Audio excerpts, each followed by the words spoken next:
Paimon feels like a whole new Paimon after those 2 days in the hot springs. The Abyss kinda threw a wrench in our relaxation, though. Still, spending time here really has felt like a vacation. The Kaholosaurs are so nice and so fun to play with. Their bellies are super bouncy. Oh, and Atea's snacks were so delicious. She gave Paimon some for the road just this morning, actually.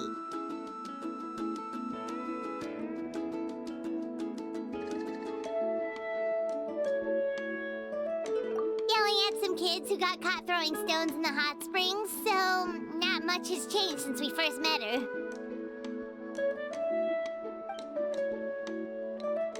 Hey, you guys. Sleep well last night? Yep, this area is so nice. Glad you like it. I was thinking of taking you guys out to do some sea fishing. Later tonight, we can eat whatever we catch. Fresh fish is absolutely delicious right off the grill. Hey, Mualani! Yeah? What do you need? The team sent out to fight in the Night Warden Wars has returned. And Kachina? Is she back as well? Kachina fell in battle. But don't worry, the team was victorious, so the Rite of Resurrection will be held in the stadium soon.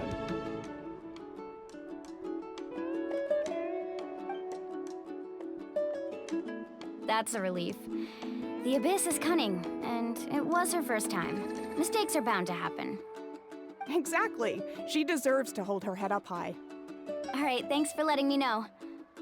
We'll head out in a bit. Jeez, she sounded a little anxious there. Had me thinking it was bad news for a moment. Mualani, you said the Abyss was cunning just now, but it seems like the Abyss just wants to destroy everything. Like, think about all those monsters that attacked your tribe.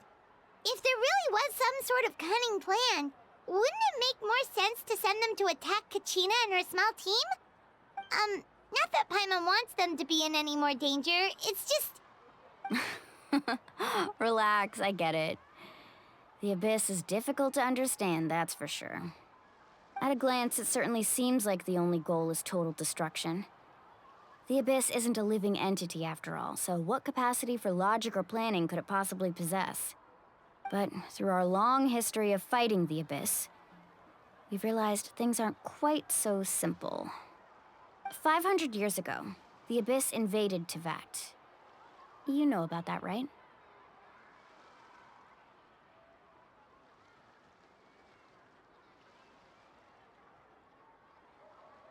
That's right.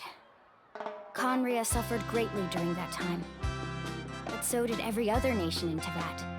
And Natlan was the worst affected of all. It took the combined efforts of the then Pyro Archon and heroes from every tribe to finally repel the Abyss. Even so, the effects of the invasion lingered for hundreds of years, only able to be reversed little by little. Our tribe's waters were contaminated. The Children of Echo's territory was overrun by dangerous sludge surging from underground. Unrelenting black winds tore across the lands of the Flower Feather clan. It was like each disaster was designed for a specific tribe.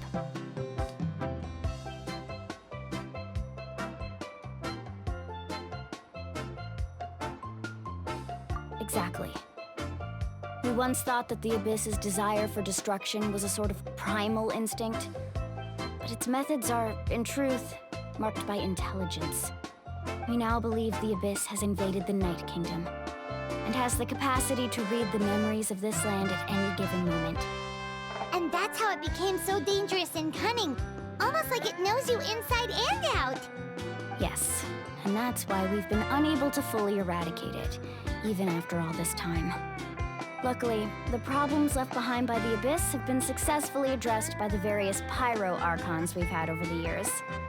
Now every tribe is prospering and things are looking up. I mean, just look at what we managed to do a few days ago. We totally fought them off.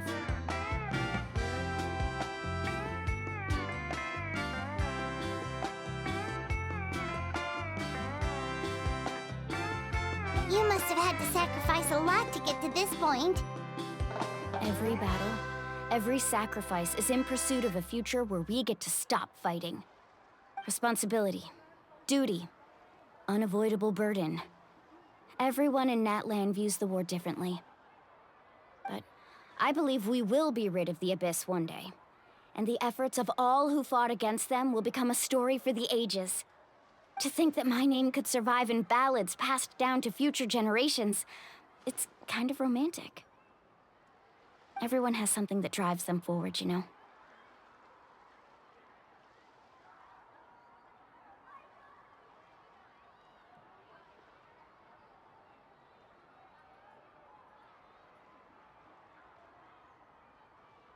We have to.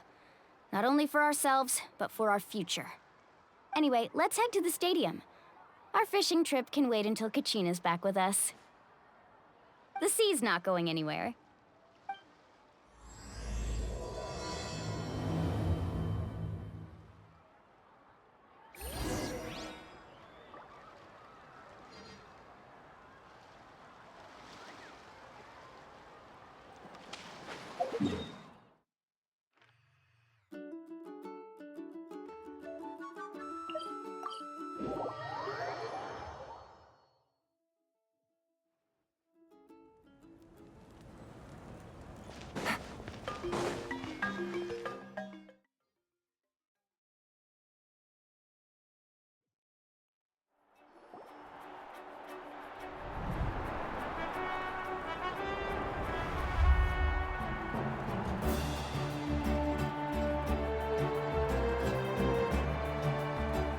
Whoa, this place is packed already. Of course. No one's gonna miss out on the chance to welcome our heroes back from battle. It's their moment of glory. Kachina's gonna be so flustered. She's never had this many eyes on her before.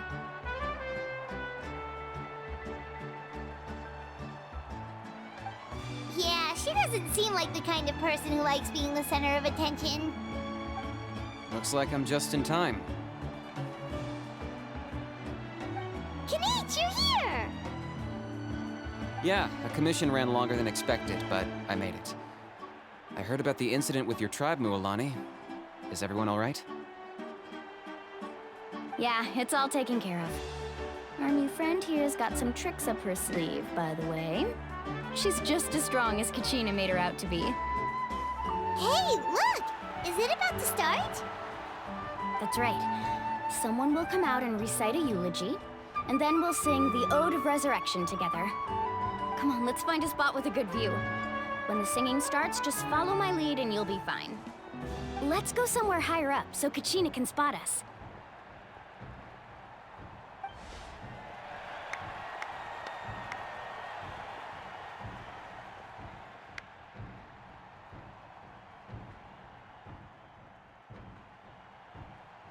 Warriors of Natlan, heed the call of life.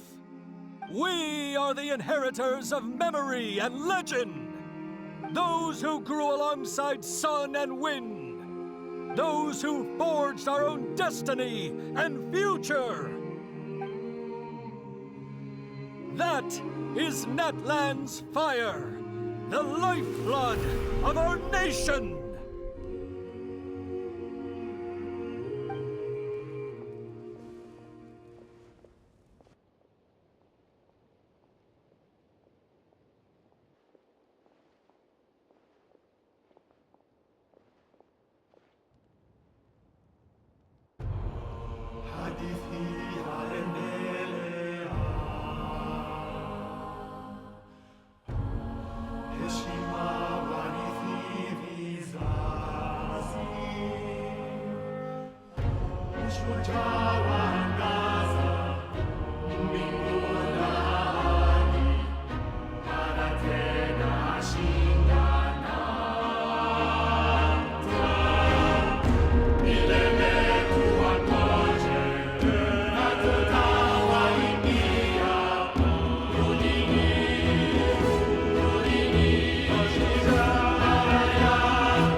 I could not find Kachina within the Night Kingdom, or locate her ancient name.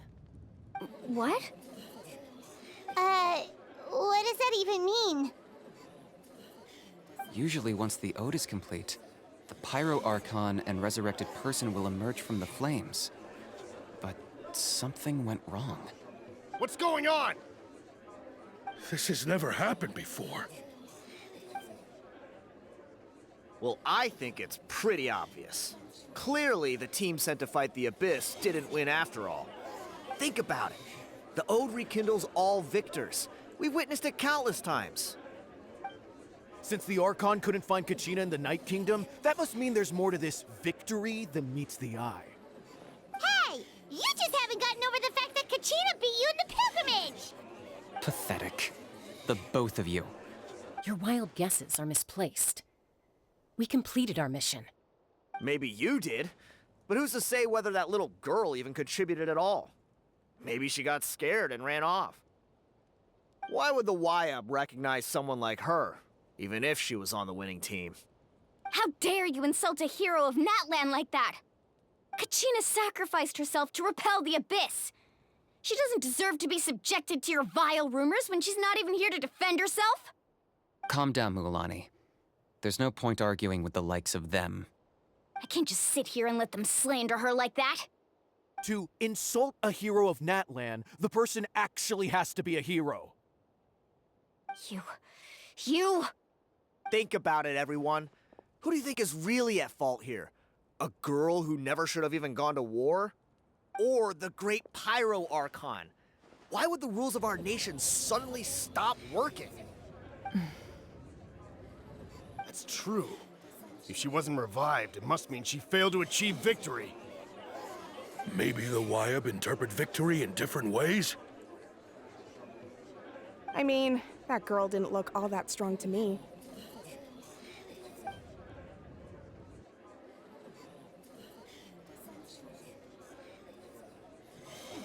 Kachina wouldn't have run! That's not like her at all!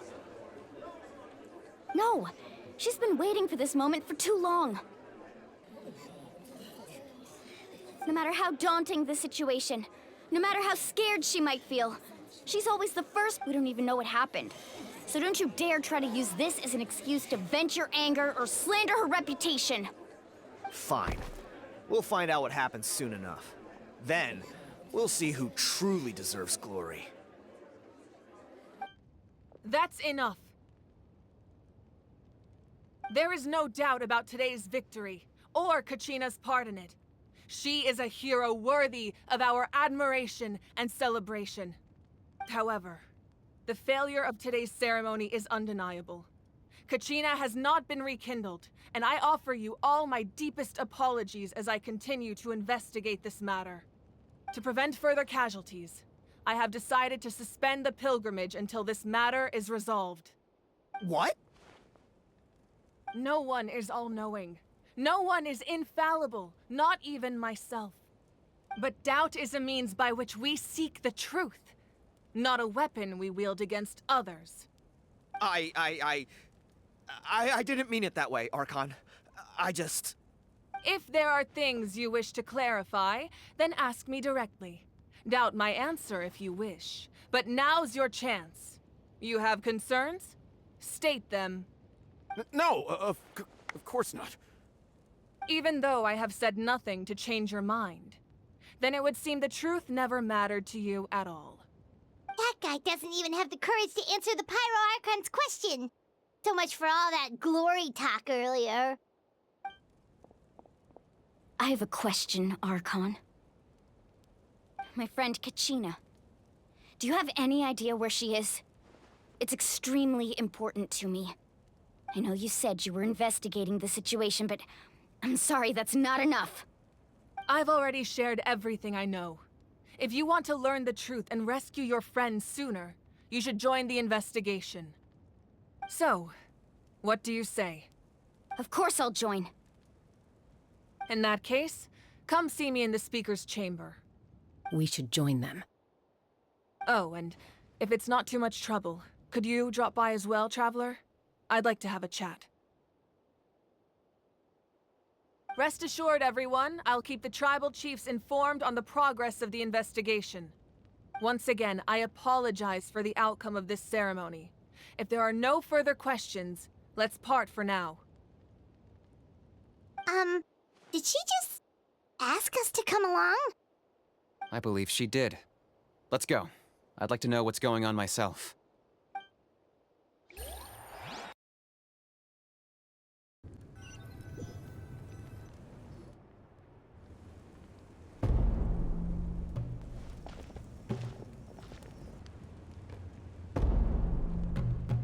The situation is urgent, so I'll get straight to the point.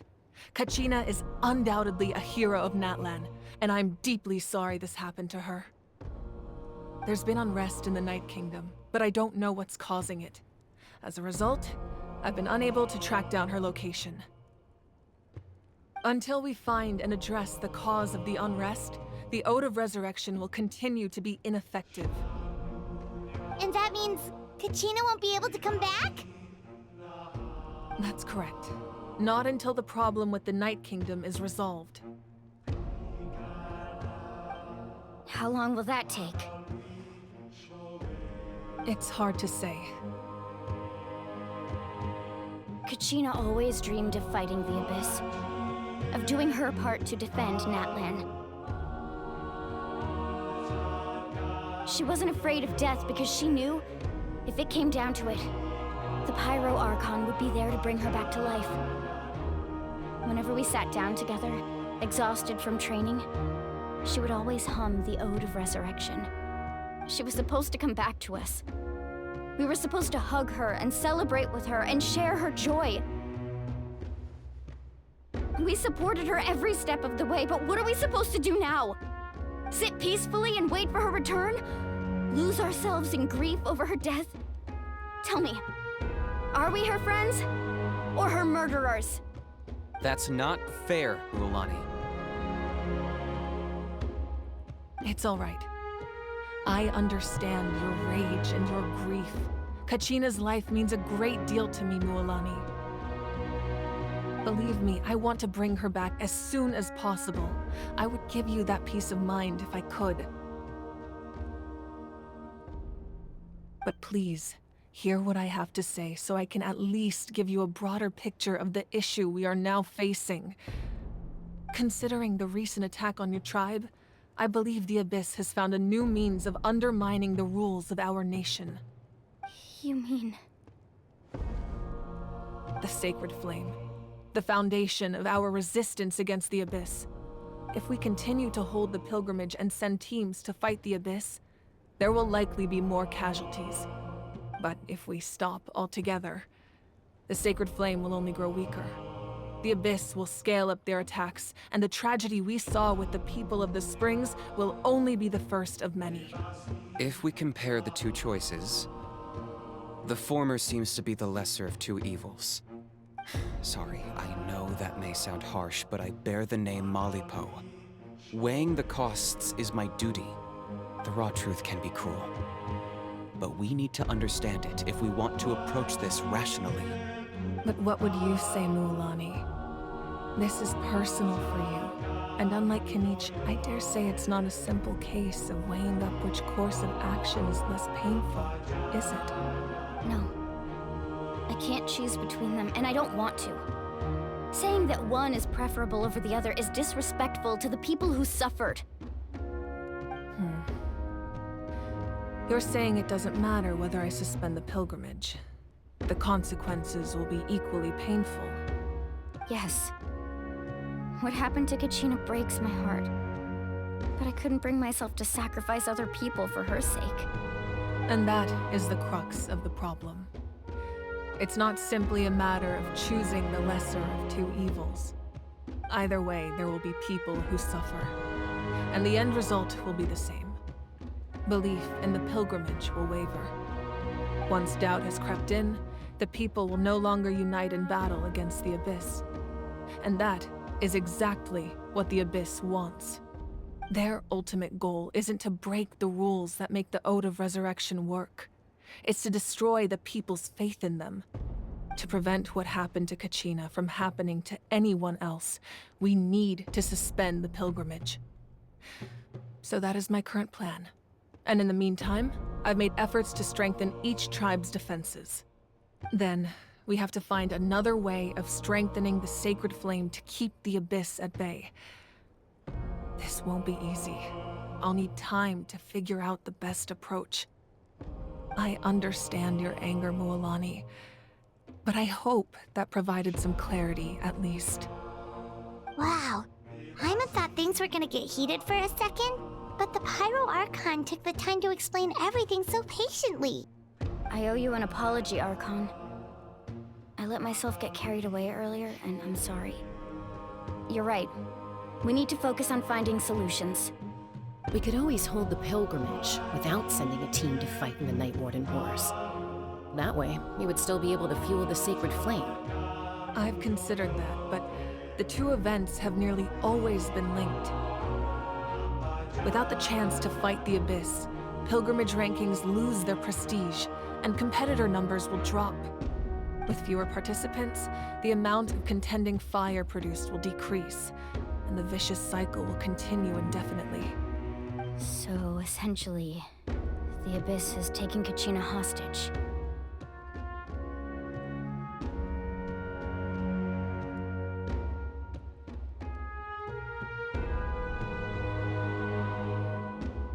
You've learned about the concept of ley lines during your travels, yes? The Night Kingdom is something similar. Staying there for a short period of time shouldn't have an effect on the person. But with the Abyss in the picture, it's a different story.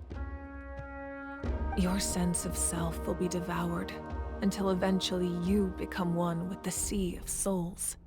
Imagine pouring a cup of water into a rushing river. You can try to scoop up another cup, but there's no chance it will be the same water you had before. I won't sugarcoat it. That is the danger Kachina is currently facing. Just like you said, Archon. Both of these problems need to be addressed. You can focus all your efforts on dealing with the Sacred Flame. I will go search for Kachina. The Abyss poses the same threat to you as it does to her. It is very possible you will not return. Knowing that, do you still choose to go? Kachina's waiting for us to rescue her. That's all that matters. I failed to protect her during our campaign, but I can make it up to her now. I choose to go as well. Traveler? What do you think?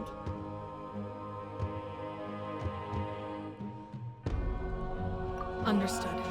Then I'll support you in any way I can. The Masters of the Nightwind have a technique that can extract an ancient name from the ley lines.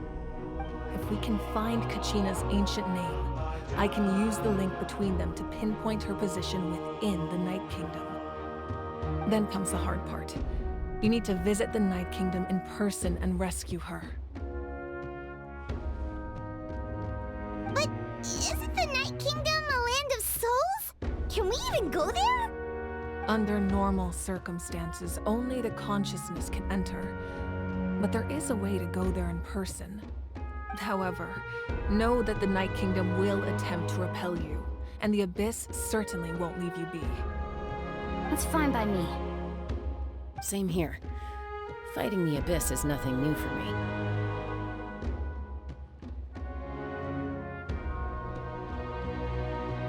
So, Paimon's the only one who's scared? Well, if you're going, Traveler, Paimon's going too. Citlali of the Masters of the Nightwind once created an artifact that can be used to communicate with the Wyab. We call it the Spirit Speaker Stone. It was originally used as a ceremonial artifact wielded by the tribal chiefs, but that spiritual quality also means it can be used to search for an ancient name. That was the artifact I delivered to the Scions of the Canopy a few days ago. Didn't think I'd be hearing about it again so soon. Thank you so much for your help, everyone. Your thanks are unnecessary. I will offer you whatever aid I can, but your fellowship and courage are what will truly decide the success of this operation. Besides, you're the ones helping me. I can only focus on one thing at a time, after all. Traveler, I certainly didn't expect our first conversation to be so serious. I've heard all about your accomplishments. Ever since you arrived, I've been hoping to meet you and offer you Natlan's highest level of hospitality. Why? Why? Is that not what happened in the other nations you visited?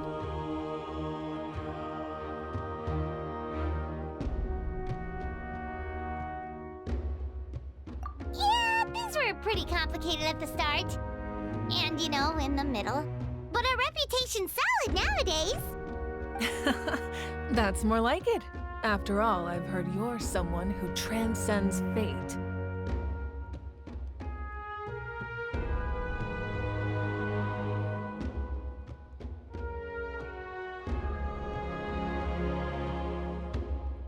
Perhaps even more than you can imagine. But we can talk about that some other time. Ideally, this would be the perfect night for a drink and some musical ambiance. But there are important things to be done. Oh, I almost forgot. Atea was wounded in the fight against the Abyss. She wanted us to give this to you.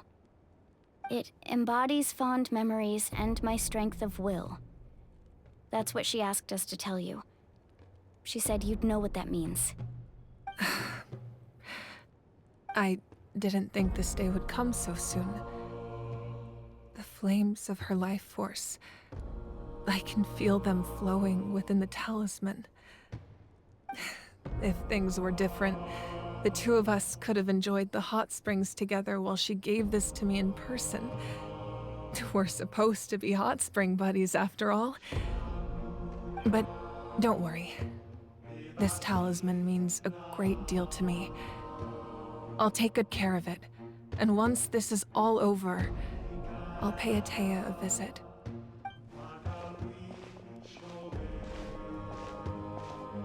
You said you didn't want to jeopardize the production of Contending Fire. But that's not at all why you decided to suspend the pilgrimage, is it? You're right. Even now, the production of Contending Fire is far from sufficient. The gradual corrosion caused by the Abyss has resulted in a massive shortage of pyro energy, and we're currently at the breaking point. As things stand, the pilgrimage is a lost cause. Suspending it allows us to save our strength to defend the tribes. The Abyss has brought catastrophe to Natlan, and Kachina's disappearance in the Night Kingdom is a direct consequence of that. We can't let the general public know that. No. If the public learned that Natlan's destruction was close at hand, there would be immense panic. But if I said nothing at all, they would have continued to question the integrity of Natlan's heroes. Another simple choice. The latter was clearly the better solution. But you chose otherwise. I have never subscribed to the belief that the right choice is the one with the fewest sacrifices. Let's go. There's still a way for the sacred flame to last a little longer. You mean? Yes. Come with me.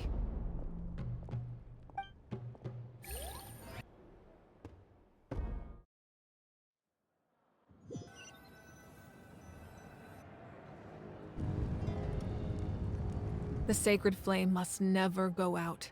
Not only does it strike fear in the Abyss, but it's also the pillar of Natlan's stability.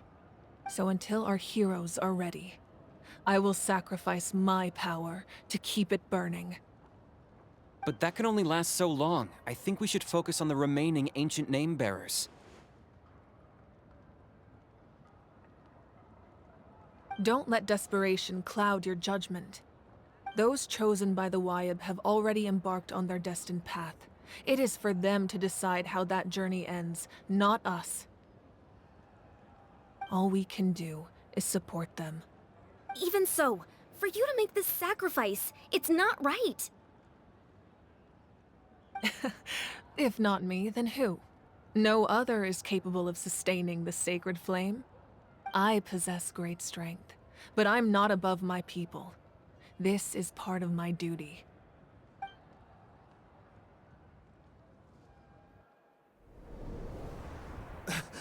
Archon, it's the Fatui!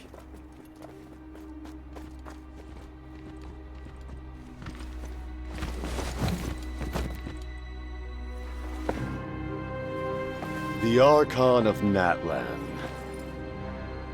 A force to be reckoned with. The secret of the ley lines is no secret to me. Long have they been destined for ruin. And since the oath made 5 centuries ago remains unfulfilled, what use is the Gnosis in your hands? I don't know what you mean. But it sounds like this is about more than the Tsaritsa. In times of crisis, someone must pick up the mantle of salvation. Your plan has reached an impasse, and now it falls to me to create new rules for Natlan. But before the dawn of a new age, the old must be destroyed.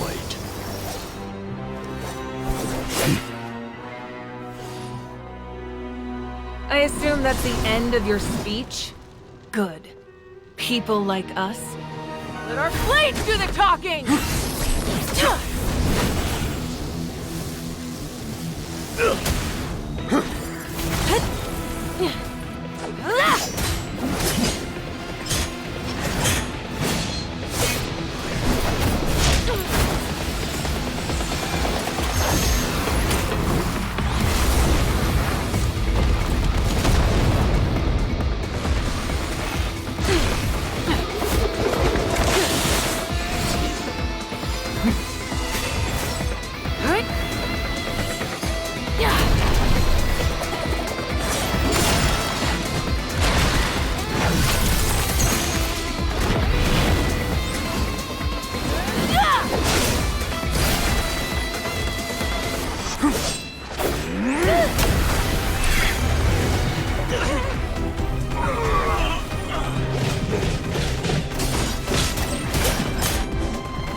Masters of the Night Wind.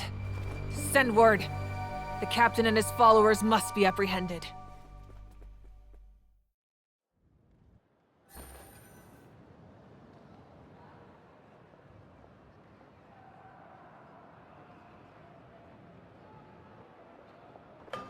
Are you alright, Archon? He was a formidable opponent. Exactly what I would expect from the first of the Fatui Harbingers. I never imagined someone could match you in combat. If the Tsaritsa sent him here, why would he bring up what happened 5 centuries ago? Yeah. And how much does he know about Natlan? The Harbingers are all driven by their own personal goals. The only purpose that unites them is collecting the Gnosis. But I'm sure the captain has his own reasons for being here as well. Whatever his motive, we should shift our focus to the Fatui. If they attack again, and we're not prepared, we're done for. No, we're running out of time. The wound I inflicted should hold him back and weaken him for the time being. Besides, I'm sure you noticed, the power that came to his rescue just now came from the Masters of the Nightwind. In other words, there are traitors among us. Not necessarily. This could prove to be a very valuable turn of events. When we exchanged final blows, I sensed an unusual presence within him. I'll need to investigate further. Kenichi, go to the Masters of the Nightwind and look into who could have aided the captain. Speak to Citlali. She should know. Of course, I'll head out right now. Do you still intend to... Yes, but fear not.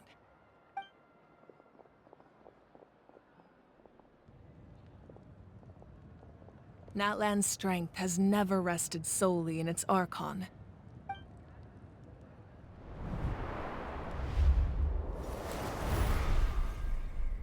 Together we foresaw the only path that leads to our nation's future. We must trust in that vision now.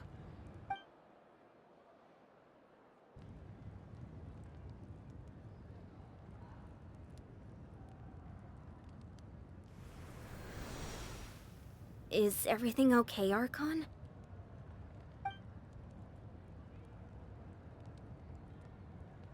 Completely fine. Just lamenting the fact that I never got a picture when I could still turn my hair into flames. Too late now. I just hope the others have a safe journey.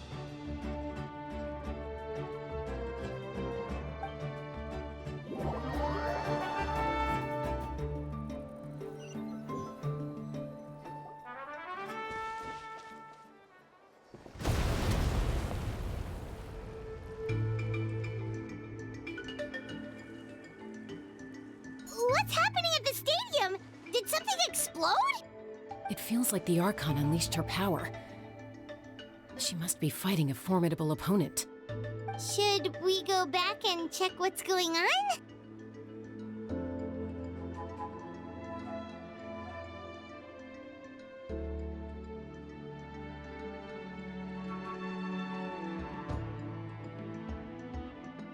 Have faith in the Archon. She wouldn't lose in a one-on-one confrontation. Once we find Kachina's ancient name, we'll head right back. Okay, let's just keep climbing. Paimon really hopes nothing goes wrong.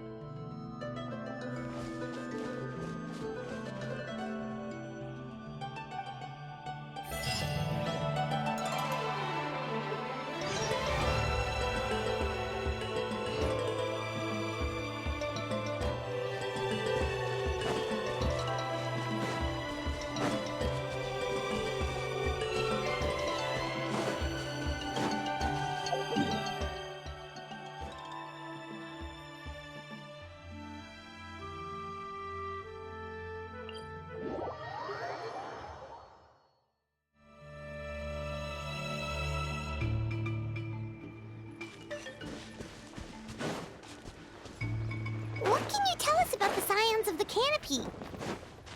The tribespeople are very adventurous. Oh, kinda like us then. I'm not so sure. You don't strike me as the type to enjoy danger. The Scions of the Canopy are a bunch of thrill-seekers. They love extreme sports like rock climbing, rappelling, volcano parkour, or even bungee jumping without a rope while a Yunkasaur stands at the edge and uses its tongue to catch them.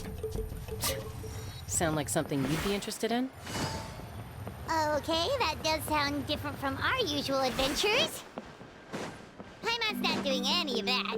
That's Waina, the tribal chief. Let's head over to him.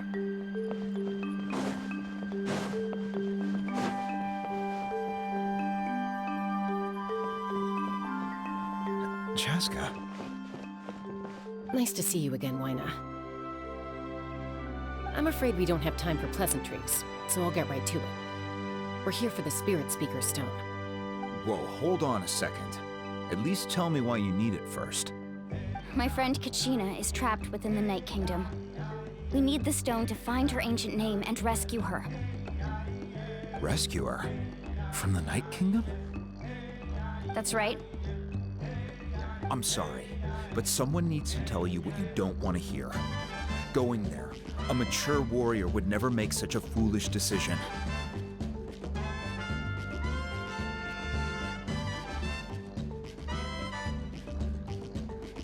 The nature of battle is unpredictable. You never know how it's going to end. Losing a friend is tragic, but when that happens, the best thing you can do is focus on how to prevent further casualties. I appreciate what you're trying to say, Chief Wina. But if the price of maturity is abandoning a friend in need, I'll choose foolishness any day. If Kachina's still holding on, then so will I. I thought you might say that. Is something wrong, Wina? This doesn't seem like you. Life isn't complete without taking risks. That's always been your mantra. It's nothing. The Night Kingdom is a dangerous place. Can't blame me for checking if you were up to the task. If you're that determined, far be it from me to stop you. Here's the stone. Keep it safe, okay? It's not like we have a spare. Thank you. Huh. Seems like you two go way back. But aren't you from the Flower Feather Clan, Chaska? Oh, Chaska's a peacekeeper, so she's famous throughout the tribes. She's always the one people call to resolve conflicts, so we slowly got to know each other that way. Her younger sister Quichi's always hanging around our tribe, too. She's helped us out a lot in the past. Oh, you have a younger sister? Yes, I'll introduce you to her sometime. But let's get back to business. Wina, how do we use the stone? As you probably know, your intended destination is completely different from the real world. The Night Kingdom is like a river flowing with concepts, and the ancient name you seek is like a tiny fish swimming downstream. In that sense, the stone is like a fishing boat drifting down the river, but the boat alone isn't enough. You need a fisherman experienced enough to steer it in the right direction. We couldn't do that ourselves? With a little practice, I'm sure you could. You have the strength and the talent. If you want to make sure this works, though, I could recommend someone to you. Who? Vichama, a legendary warrior and scout from our tribe. He's got a keen eye and a well-honed intuition. Even his ancient name means to seek. If you're fishing for a name, you're gonna want him on the boat. Vichama? Why does that name sound familiar? He's one of Auntie Atea's hot spring buddies. I've heard stories about him. Where can we find him? Ever since Malko passed, he spends most of his time gazing out at the scenery from the cliff tops. Follow the path that way, and I'm sure you'll find him. Thank you. We'll go look for him there. Good luck. I hope everything goes well.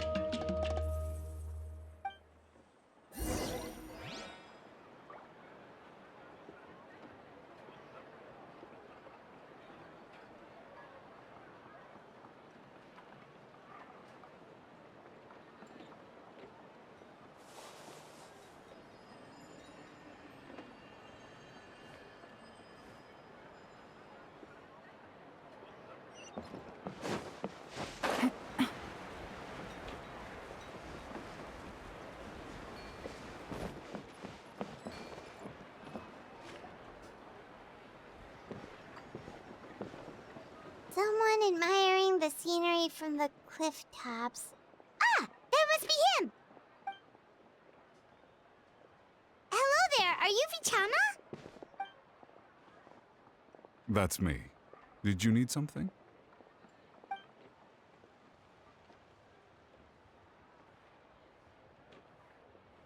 What? You're saying you can bring someone back from the Night Kingdom? How is that even possible? No, if you really think about it, anything's possible in that kind of place. But that would mean... Are you okay? You don't look so good. Everything's fine. I'll help you. but I do have a small request. After I help you find Kachina's ancient name, I want to use the stone to look for my friends as well. Your friend?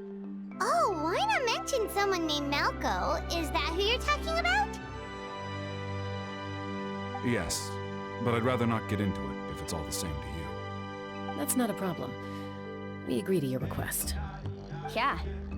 Since you're helping us find Kachina's ancient name, it's only right that we return the favor. Then we're agreed. Can I have a look at the stone?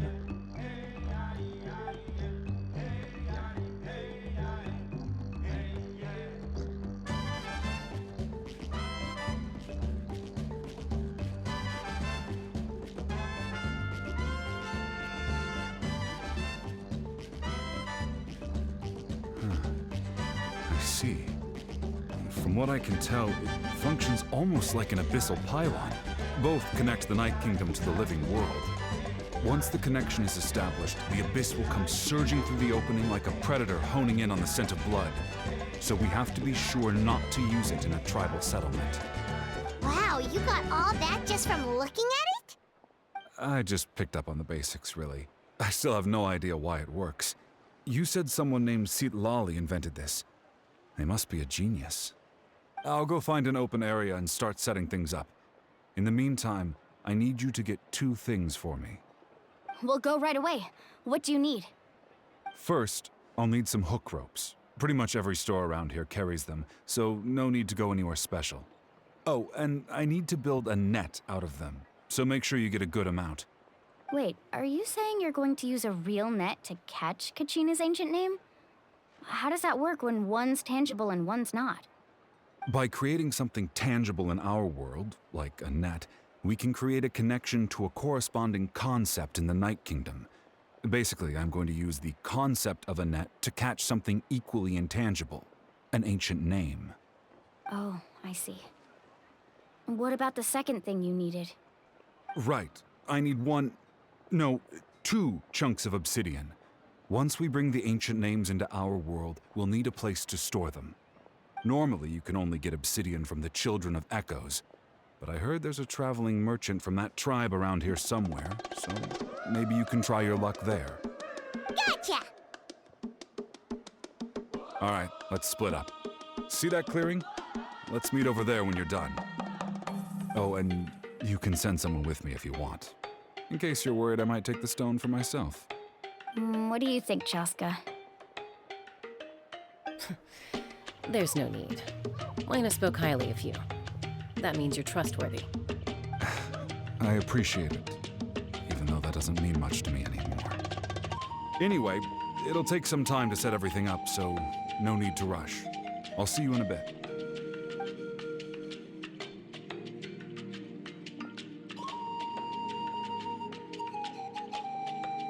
What an odd guy. He seems so defeated, but also really invested in the stone at the same time. I don't have any more insight than you, Paimon. Let's just focus on the preparations for now. Hang on, Kachina. We're coming for you.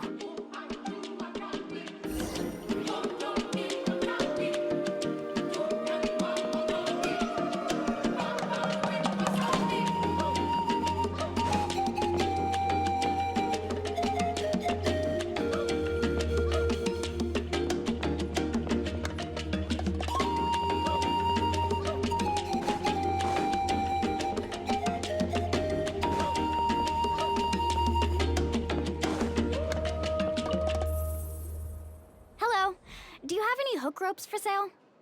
Hook ropes? As in rock climbing equipment? Yes. How much for your whole stock? Oh, the whole thing? Let me see. That would be 30,000 mora in total. Deal? Deal. Wait, really? What, you want me to drive down the price?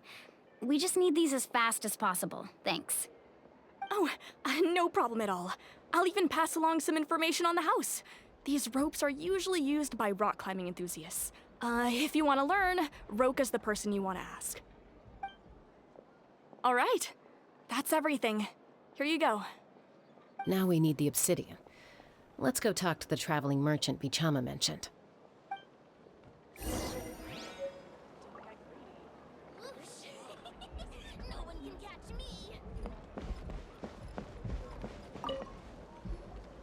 Excuse me, do you sell obsidian?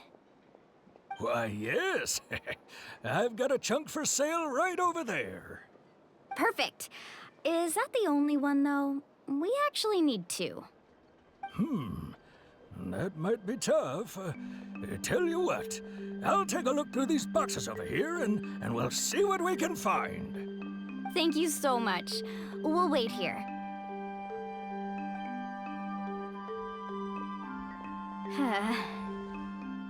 Relax. Everything's going according to plan. I know, it's just... I could tell Vichama feels the same way about his friend that I do about Kachina. I hope this chunk of obsidian isn't the only one. Kachina always carries all sorts of shiny stones with her. If I was the one trapped in the Night Kingdom, she'd have a whole pile of obsidian ready in a heartbeat. Well, would you look at that? I did bring an extra. Here you go, young lady. How does it look? Perfect! Thank you. How much do I owe you? If you hadn't shown up, these stones would have just sat here collecting dust. I'll take 3,000 mora for both. Here you go. By the way, I heard you mention Bichama just now. You running an errand for him, then? How's he doing? Malco's been gone for 5 years now. It's about time he started to move forward. Do you know what happened between them? I heard about it in passing while I was out drinking one night, but I don't know all the details. Bichama and Malco grew up together, and even made a name for themselves together. Malco was an amazing fighter, capable of knocking out multiple opponents in a single hit, while Vichama excelled at scouting and analyzing the battlefield. The two made an excellent team, and managed to beat back the Abyss several times. 5 years ago, they both emerged triumphant in the pilgrimage, and were placed on the same team to fight the Abyss. But on the eve of battle, the Abyss launched an attack on their tribe, and Bichama suffered an injury to his leg while attempting to rescue someone. Then what happened? The team agreed that he couldn't fight the Abyss in his condition. Bichama didn't argue. He knew going to the front lines with an injured leg would make him a burden in battle. So they raised the issue with the Pyro Archon, and she agreed to let him stay behind. It's just... Malco and the others ended up facing hordes of abyssal monsters in numbers that far exceeded anyone's expectations. The team made an error in judgment, and they fell to the onslaught. Vichama went into a deep depression after that. He blames himself for everything.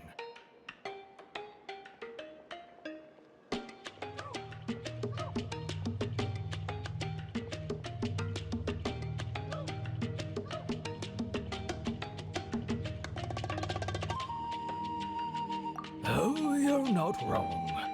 But it's possible he chooses to blame himself.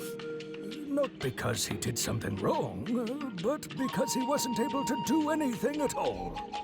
I've tried convincing him to move forward, to stop dwelling on the past. But the shadow of Malco's death hangs over him still.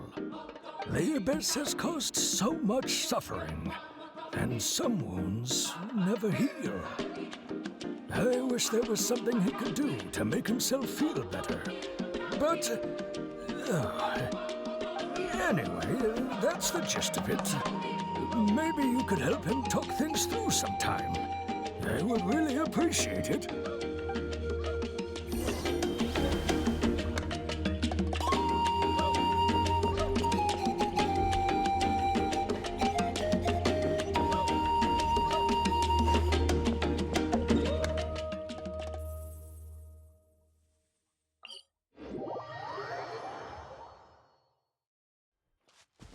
Take it easy.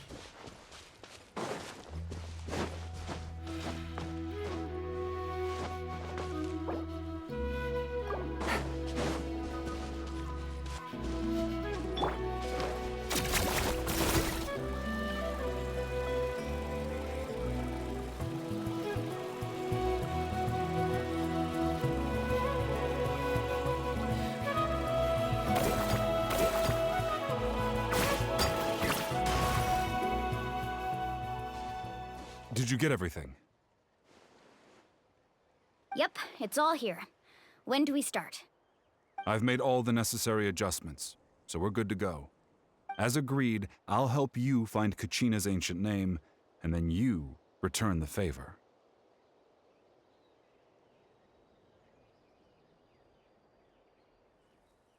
Go ahead.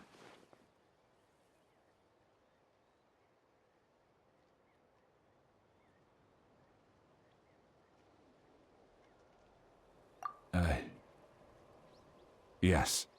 After Malco fell, I scoured the battlefield to see what happened. It turned out he wasn't bested by some impossibly powerful foe. He was dragged to his grave by the sheer number of enemies. If I had been there, I would have been able to sense the danger. I could have warned them not to advance. I've always blamed myself for what happened. But when you told me about Kachina, I realized there's a chance Malco might also be alive, fighting for survival in the Night Kingdom. But that happened several years ago, right? The Pyro Archon said all life within the Night Kingdom eventually becomes one with the Sea of Souls. There might not be much hope, but I still have to try. Malco and I promised each other, even if we never managed to root out the Abyss for good, we would fight together until the end. All right, let's get to it. I'll start searching for the conceptualized version of Kachina's ancient name. If you see any fragments scattered around the area, please collect them.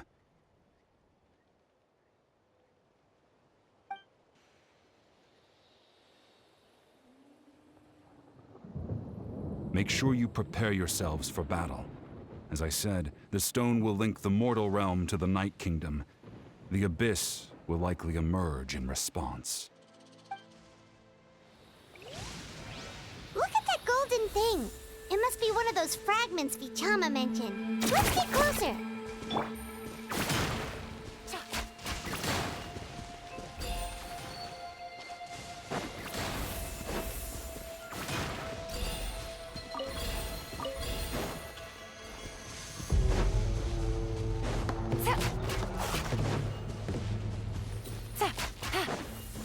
Take it easy.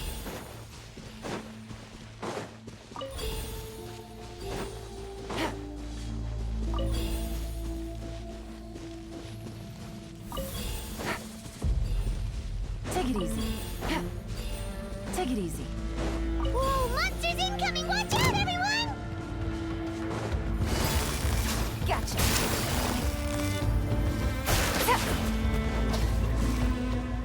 Strike a pose! Busted.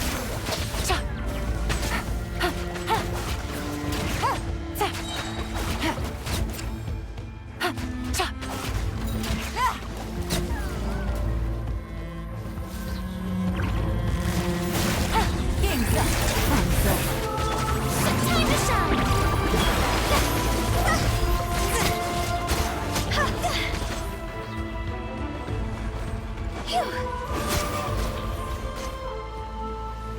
How much longer, Vichama?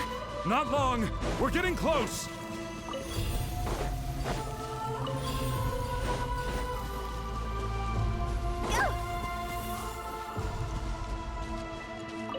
Vichama!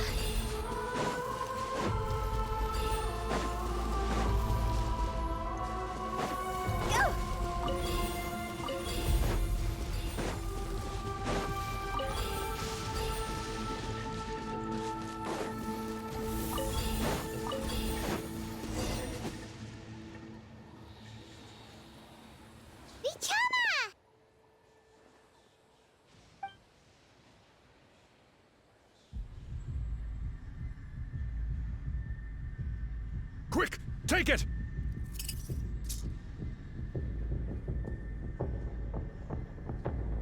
I found Kachina's ancient name. Hang in there, Malco. Just a little longer. Something's not right. The power of the Abyss is getting stronger. The Abyss is corroding his body. Vichama, you can't keep going. You'll die. I should have died 5 years ago. I just need a little more time. Please, I'm almost there.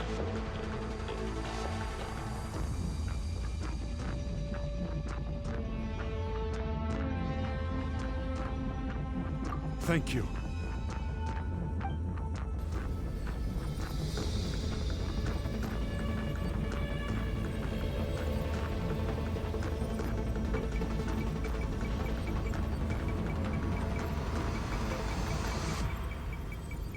Whoa, watch out! The power of the Abyss is strong.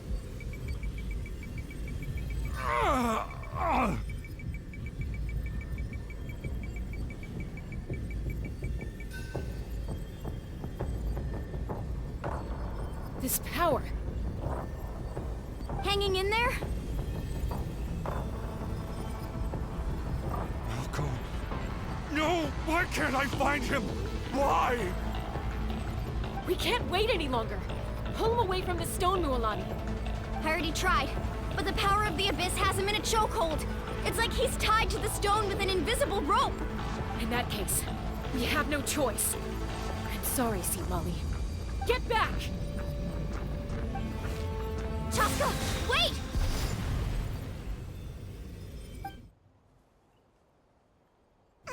Ouch! What happened just now? It looked like the Spirit Speaker's stone was... The stone's power was spiraling out of control. The only way to stop it was to destroy it. You were all caught in the shockwave of the explosion. You might feel dizzy for a while, but that's normal. Give us a heads up next time, will you? You're lucky we managed to dodge it in time. I thought I said to get back. Yeah, barely a second before you made it go poof. Not everyone has your reflexes, Chaska. We were this close to getting dragged into the explosion. Okay, I'll be more careful next time. At least Kachina's ancient name is still in one piece. Wait, where's Vichama? Vichama! Vichama! I couldn't find Malco's ancient name. It must be completely gone by now. Once your ancient name disappears, there's no coming back. From the very beginning, I knew there was a slim chance, but still. And now... it's too late to save him. From the minute he left that day, it was already too late. Vichama. I'm sure he's heard enough condolences over the years. Let's just give him some space. Huh? What's that in your hands, Vichama? It looks like something's glowing. Huh? This is...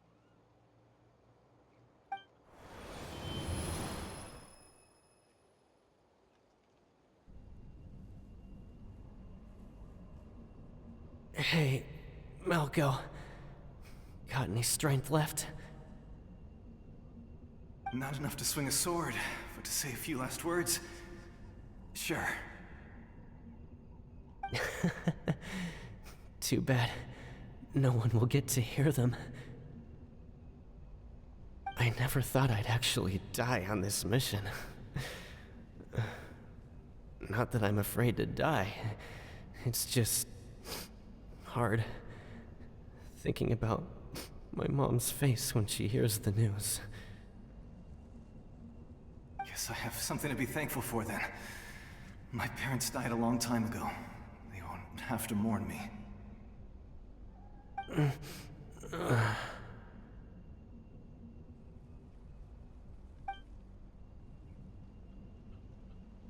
Pisak! Always had to beat me at everything, didn't you? Right to the end, you were never one for goodbyes. Maybe you're right. Maybe no one will get to hear our last words. But just in case... Vichama, I'm so glad you didn't come with us. Don't be sad. Just keep on living. For the both of us.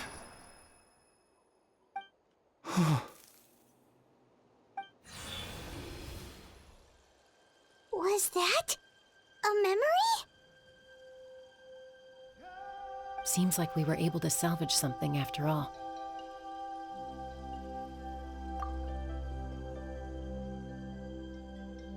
Of course.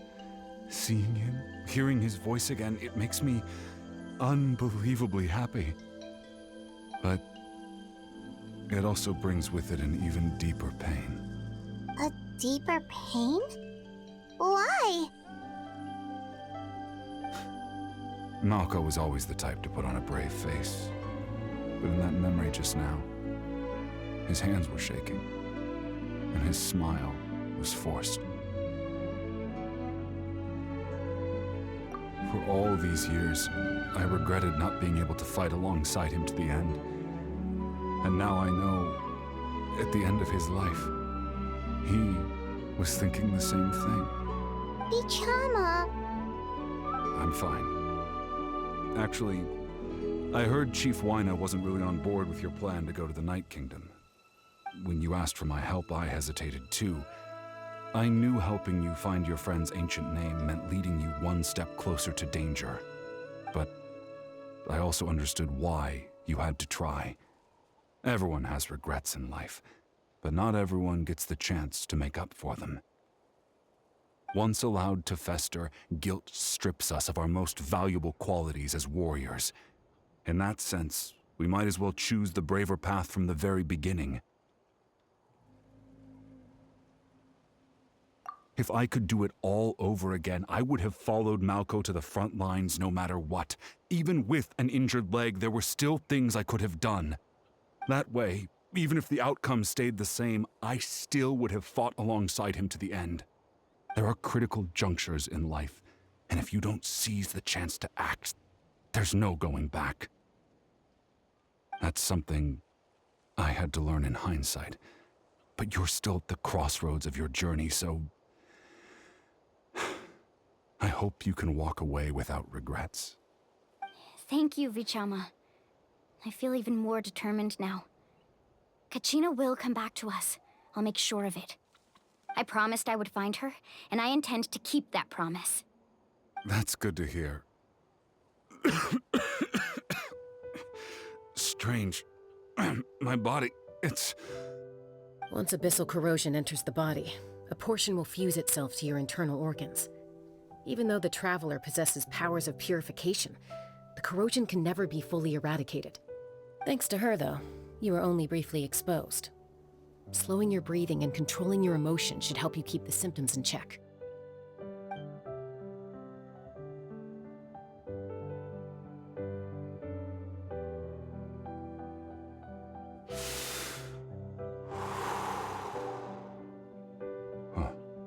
That does make me feel better. You seem very knowledgeable about all this. Just speaking from experience, that's all. Anyway, we've recovered Kachina's ancient name, so we're off to a great start. Let's get Vichama back to his tribe and tell Wyna the good news. Oh, and apologize for destroying the Spirit Speaker Stone. We had no choice, though, so he'll probably understand. Right?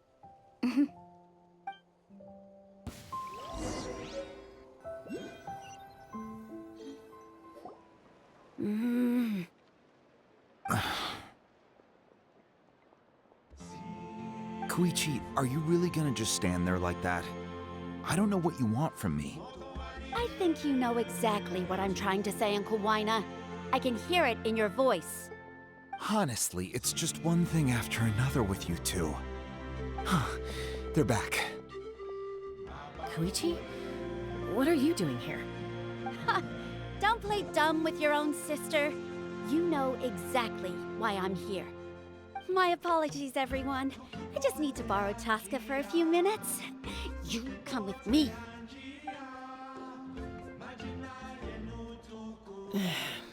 I'll be just a moment.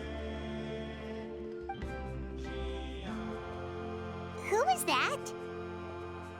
Koichi, Chaska's younger sister. Although the two aren't actually related by blood, it's kind of a long story.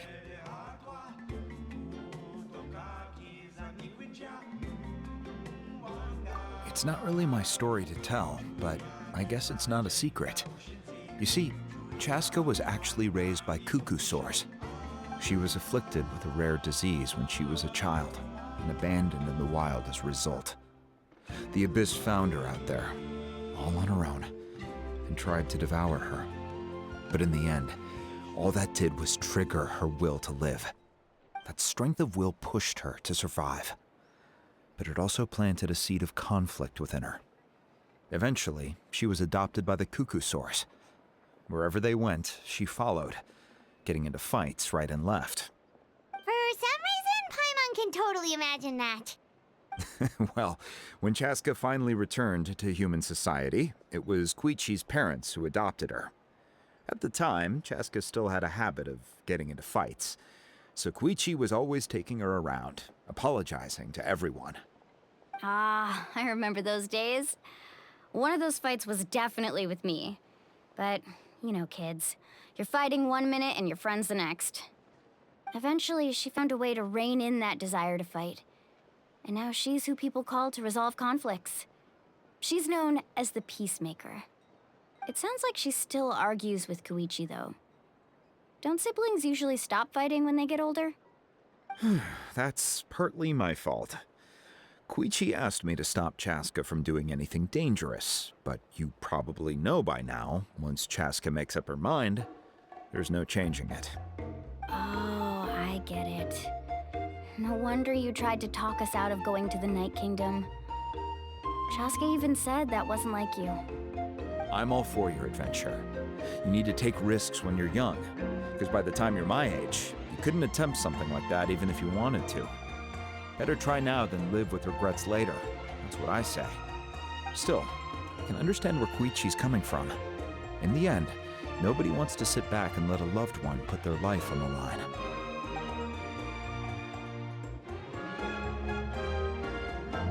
All right, it's just the two of us now.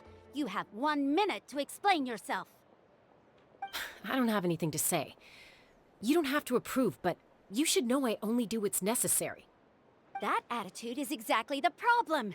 It's like you don't care. You try to sneak off to the Night Kingdom behind my back and then play it down as if it's just a trip abroad. Well, technically I am going abroad, right? Again with the excuses! We agreed, didn't we? There are 4 levels of danger. If it's not something urgent, you can only engage in level 2 danger and below. You can only go up to level 3 if a situation is so dire there's absolutely no alternative. But a trip to the Night Kingdom? If that's not a level 4, I don't know what is. And you were just going to sneak into the place without saying anything. What do you mean, sneak into the place? I always planned on walking in there with my head held high. You bought off Uncle Wina, didn't you? He promised me he'd stop you from doing anything dangerous. Oh, it's like he didn't even try. You feel like he went back on his word. What if I told you my mind was made up, and there was nothing he could have done? Not even by force. Oh, I knew it! So he did try to say something, but you didn't listen. This is important. If you were in my shoes, you'd make the same decision. You don't know that? I'm a doctor, and I handle logistics. If you're going to waltz into a dangerous situation where you could lose control at any moment, it's my duty to say something. All right, whatever. Anything else? What do you mean, anything else? Why don't you reflect on what you've done and promise me you'll stay put? Time out. Is this one of our normal arguments or a serious one? Chaska, does it sound like I'm joking? Then, you need to know something. What happened to Kachina was partially my fault. I can't leave her there to die. That's not who I am. But the person you become when you lose control, that's also not who you are. That's a different issue. You said it yourself. A person is only as good as their morals. If I want to live in Natlan, I need to display qualities that make me worthy of this nation. I've also told you that managing your condition is equally important. Sometimes you have to make sacrifices. All right, let's stop this here. If we keep going, I might actually have to get serious. And I think Wina prefers his roof attached to his house. Is that a threat? That sounds like a threat to me. Koichi! Younger sisters are supposed to listen to their elders. So, you're really going to go?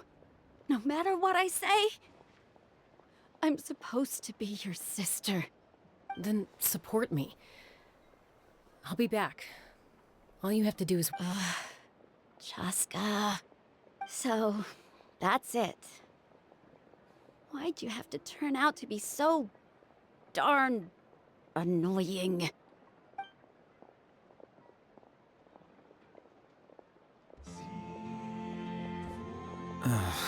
You two are something else. Something you wanted to say? I know you aren't related by blood, but you two sure are similar.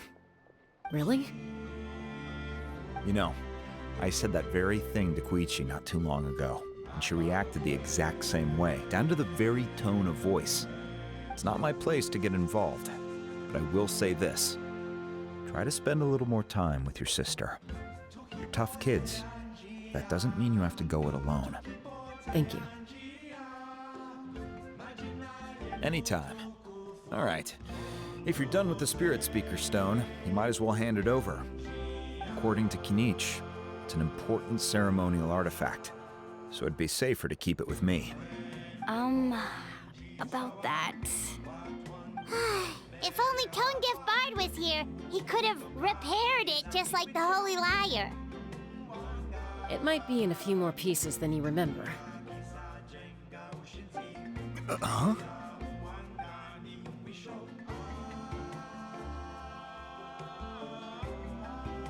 I see. Sounds like it was an urgent situation. If someone's life was on the line, then you had no choice. Still, Citlali's going to be a nightmare to deal with now that you've broken her stuff. I'll explain everything to her later.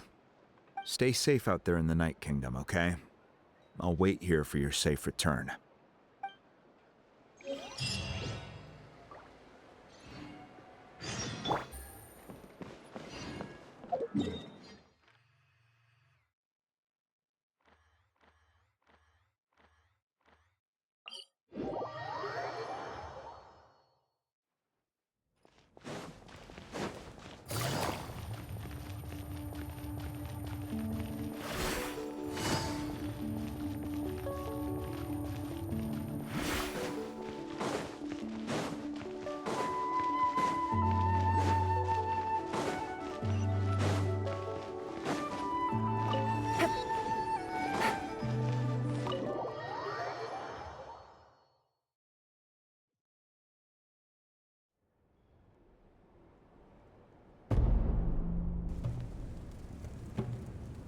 We're back! We found Kachina's ancient name, too!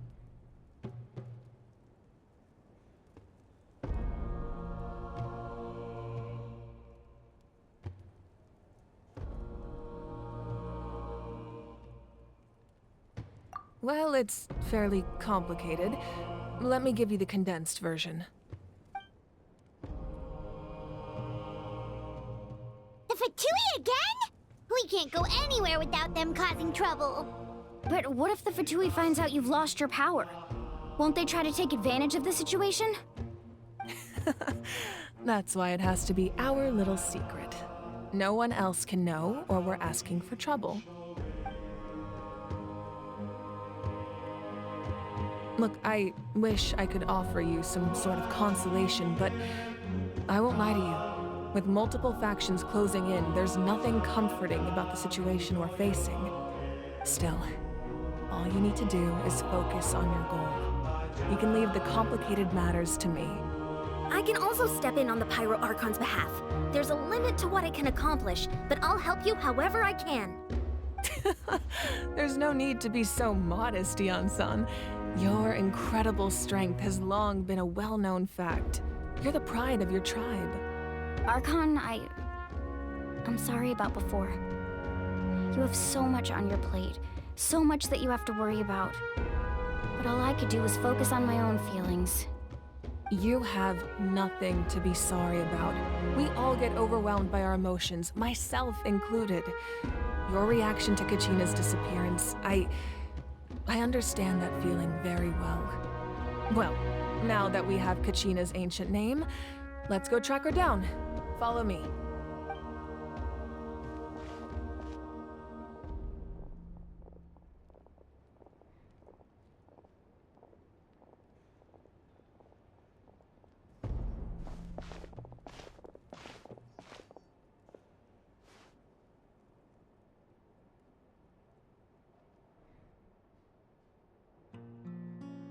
What is this place?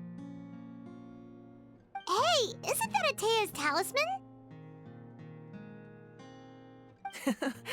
Good eye. This is where I store all the various mementos I've collected. Whoa. I've never seen this place before. There's so many things in here. It looks like there are items from every tribe. Collecting them must have taken a lot of effort. I suppose you could think of it as a hobby of sorts. In Natlan, everyone grows up listening to the stories of heroes, and physical items do a far better job of preserving those stories than our own memory. Now, I still have some preparations to make for the ceremony, so feel free to take a look around in the meantime. If you're curious about an item, I'm more than willing to tell you about its origins. All right, we'll have a look.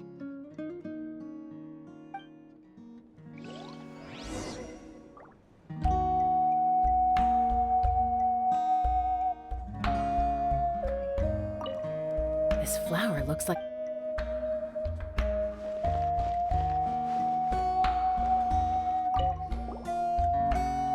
This is Atea's talisman.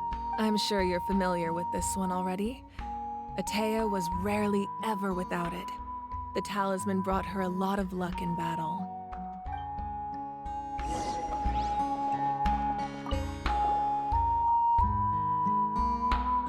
The powder still needs some time to settle, so let's wait a little longer.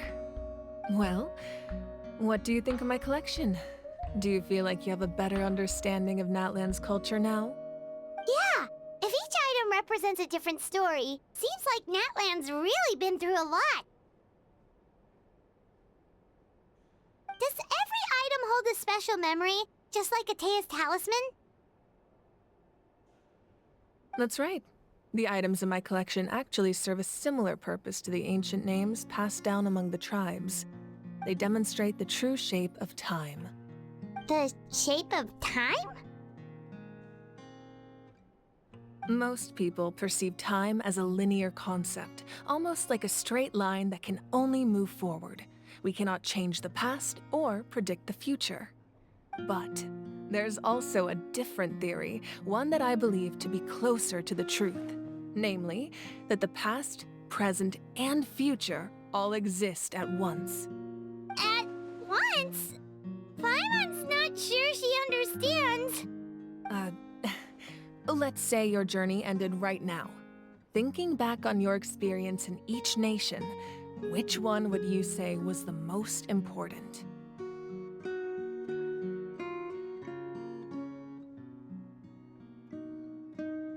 Exactly. Even at the end of your journey, the things you experienced along the way don't cease to exist. They become part of who you are.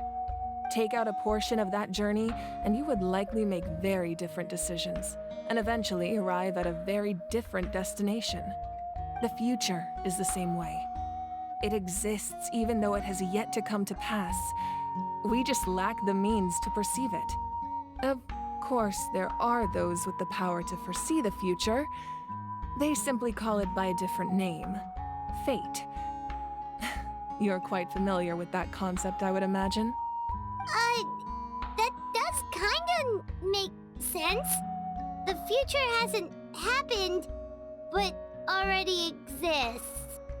Humanity excels at living in the present, but too often we forget the past and neglect the future.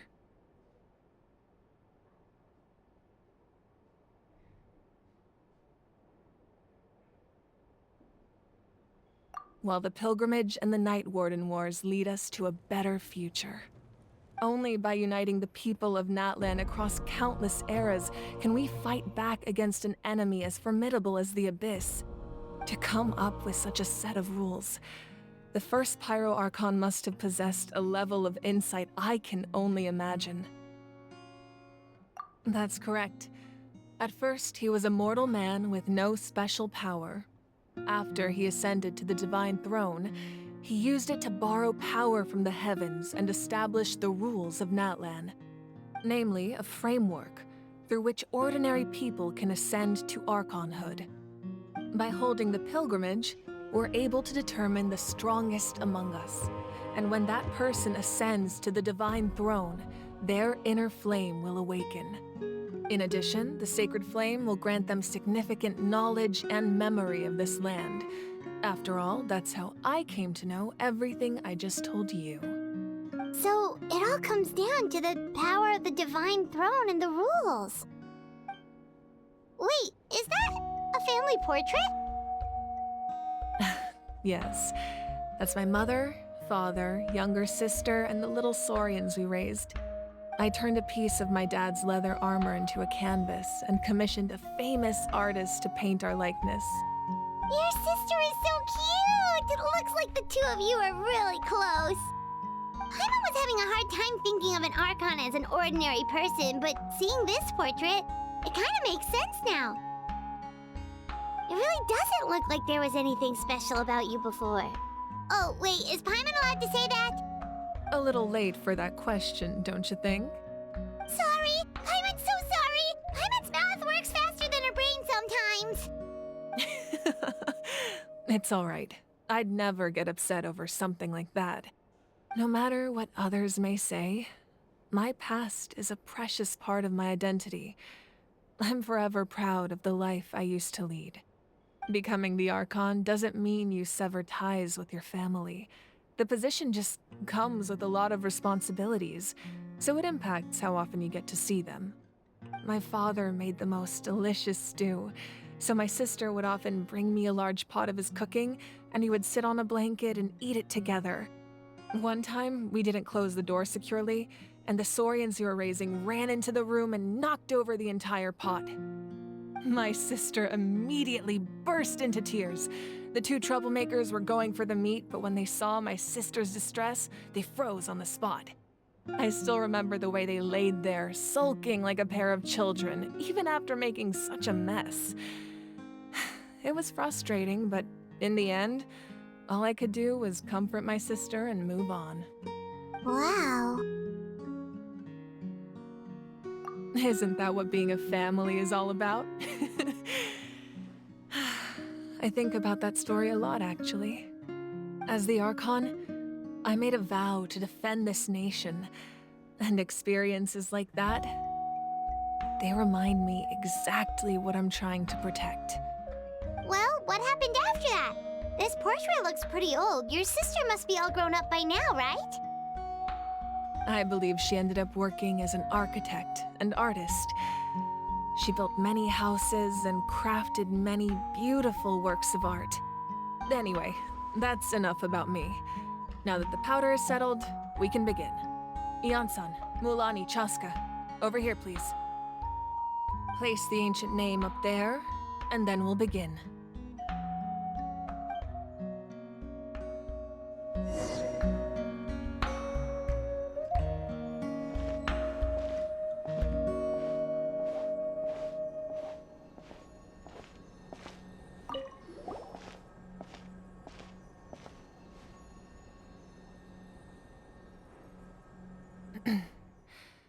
Surely as the echoes of life resound through heaven and earth, so too shall our stories remain eternal. Ancient name, take us to your fated bearer. Allow her to answer our call.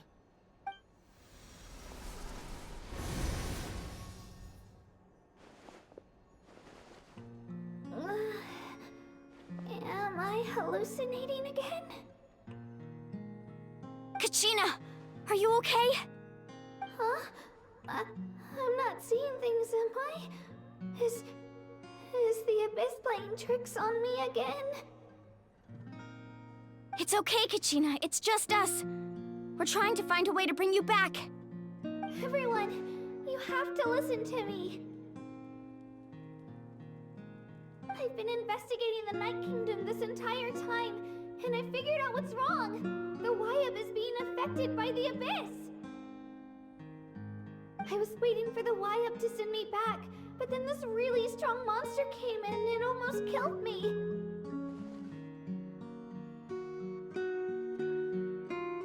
The Wyab saved me, even though its power is weakening, so I've been hiding from the monsters while trying to find a way to help.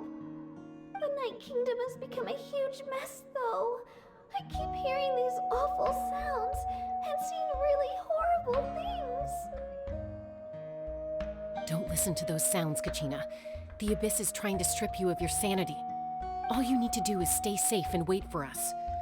We'll be there shortly. It's okay. I feel so much better now that I've had the chance to talk to you guys. You don't need to worry about me.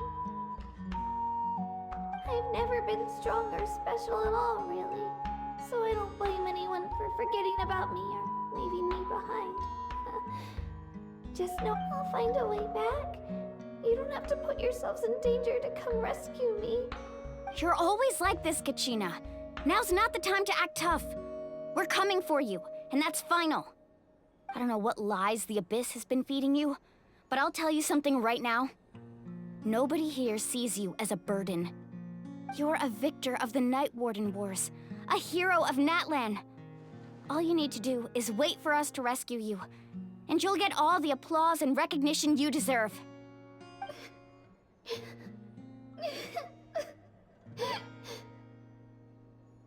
I'm really scared. Everything's so dark and creepy here. And I want to go home.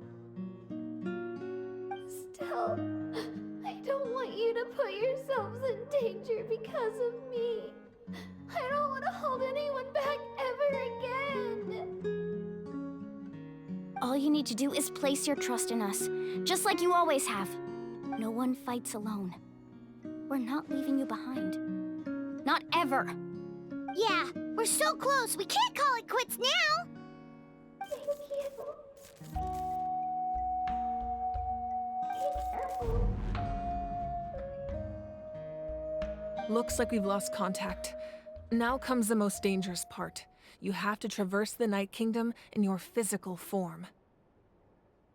This entrance to the Night Kingdom was left behind after an abyssal invasion. Even a brief amount of time inside could expose you to corrosion. I know. I'm prepared for that possibility. All right, then I wish you all the best. I'll tell Koichi to be ready just in case. She's very experienced in dealing with abyssal corruption. That face you just made. Don't tell me you two got into another argument. No, I just feel bad for creating more work for her. I'll go with them too, Archon. The more people, the stronger the party. Thank you so much for your help, everyone. It really means a lot that you're willing to brave these dangers with me. And there's no time to lose, so let's get going. Now that I've lost my power, I won't be able to provide much practical support. But I can still keep an eye on the situation from here. Eon-san, I know it's unlikely, but if you encounter a situation you can't handle... That won't happen. I hope not.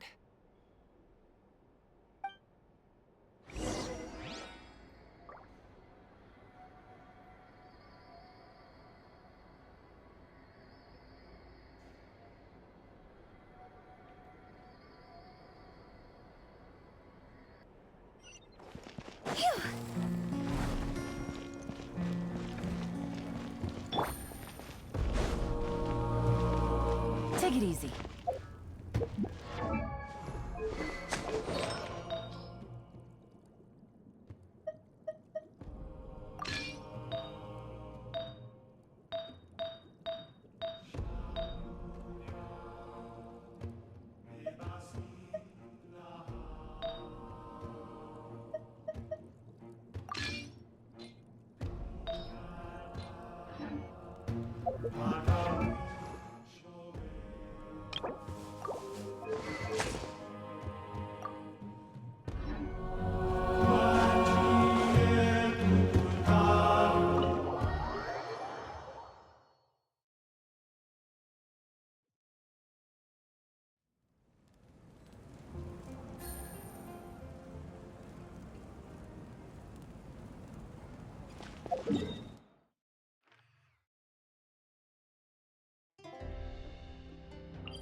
I guess the housework can wait.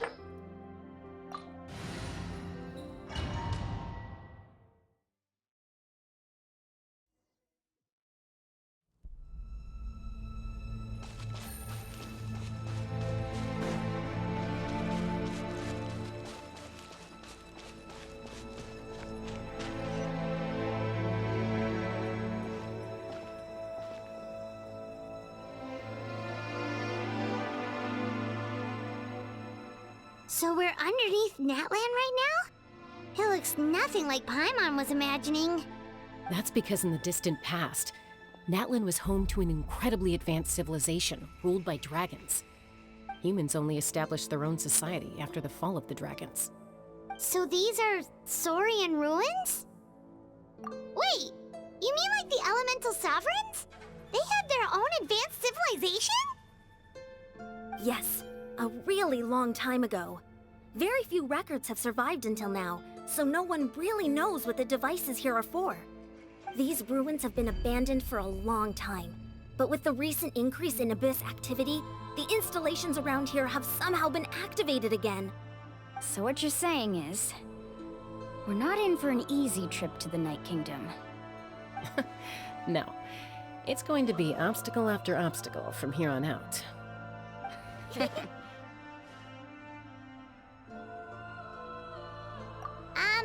Why are you all laughing like that? It's creeping Paimon out.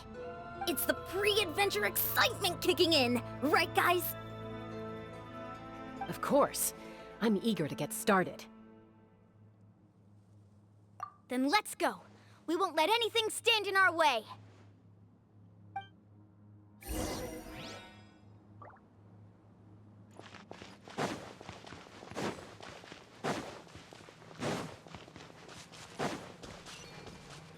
Seems like the road ends here. How should we get across?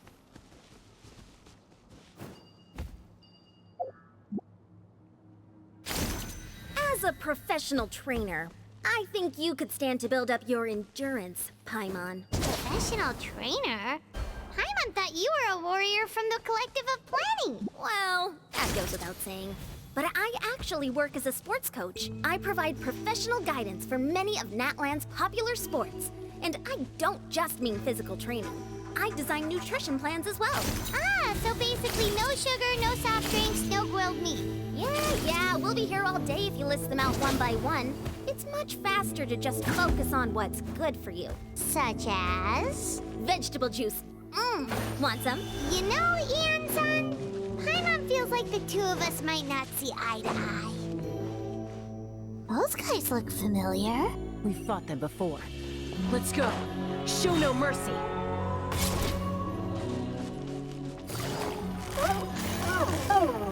Quietly now. Gotcha. Here comes the test. Roxy, time to go.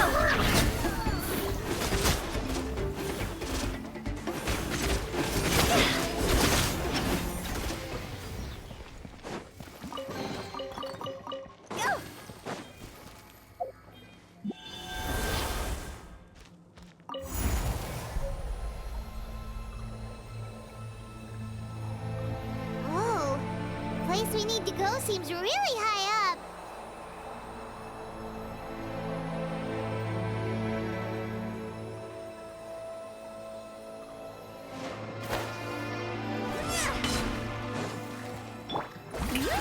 Don't get too close. Here's backup. Busted. Game's up. Time's over.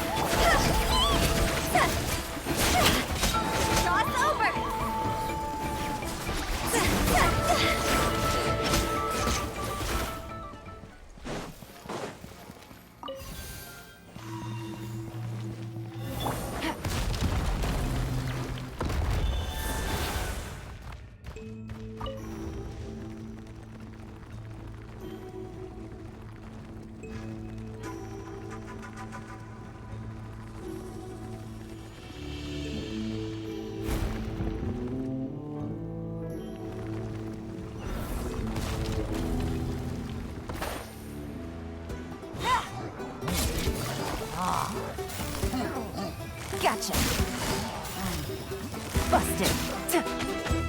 Things are about to get dicey. Strike a pose!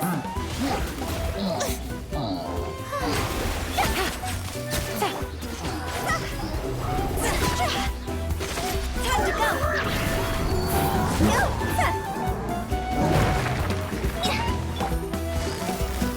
Quietly now.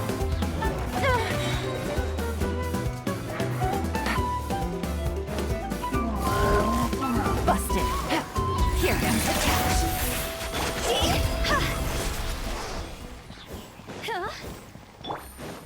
Take it easy.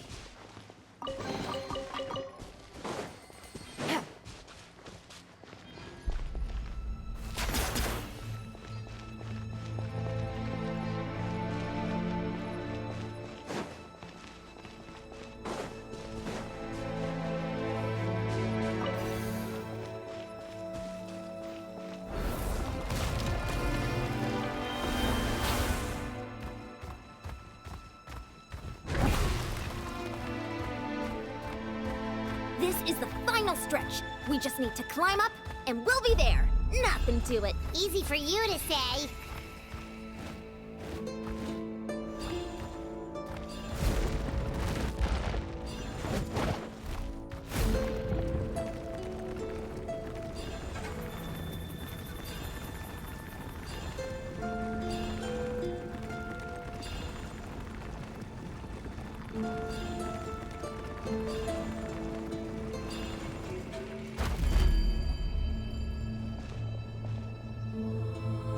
This must be the entrance the Pyro Archon told us about.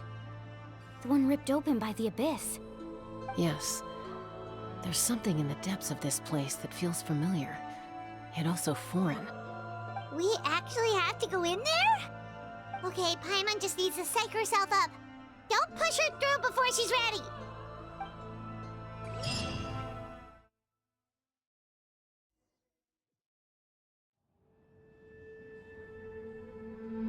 Hey! You don't have to drag Paimon! You're pulling too hard!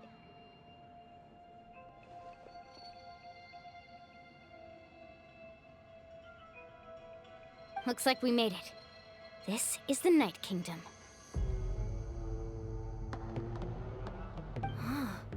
It looks so different from what I imagined in the stories.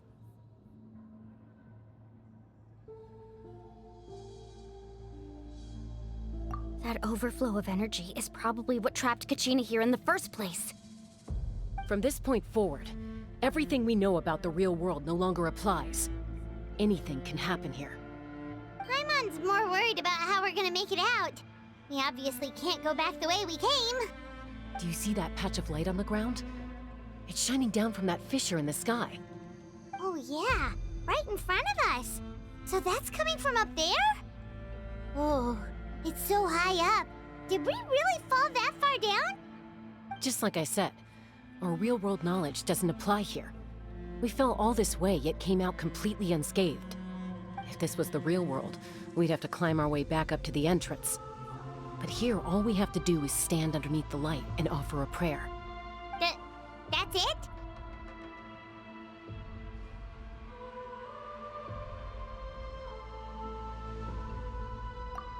Right. We still got a job to do. So that means all we need to do is find Kachina and bring her to this location. Exactly. This light is streaming in from the real world. It's a link between the two realms. The terrain looks difficult to navigate, and the visibility's not great either. How are we supposed to find Kachina in these conditions? Yeah, these floating black things don't look super friendly either. Those are all manifestations of abyssal power. Be careful. Ghost! A talking ghost! Calm down, I'm here to help. You're the ones who helped Vichama, right?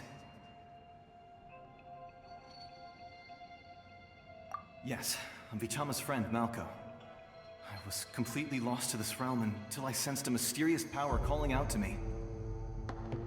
It's like it was seeking me out, attempting to reassemble the pieces of who I used to be. Of course, it could only do so much. I'm sorry I can only appear before you in this imperfect form. No, we should be the ones apologizing. If the Spirit Speaker Stone hadn't become corrupted by the Abyss, we could have done much more. But we had to destroy it. Otherwise, Vichama and his tribe would have been in danger. Of course. Thank you for protecting him. I never imagined that, even after all these years, he'd still take such a risk for me. Under the power of the stone, it felt like our souls were connected. Turns out even our regrets were exactly the same. Whether in triumph or death, you want your best friend by your side. Exactly. That may not be in the cards for us, but it's not too late for you. You're looking for a young girl from the Children of Echoes, right? She's being chased by an embodiment of abyssal power. I'd like to help her while I'm still in this form, so follow me. Be careful. This place has been severely corroded by the Abyss. Paimon didn't realize it had gotten this bad. It's like a seething volcano ready to engulf our world at any moment.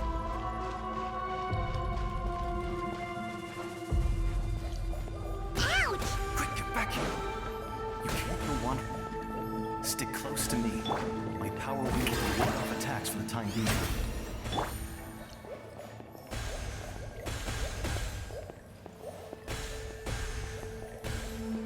We won't be able to keep this up. Let's try another route. This way.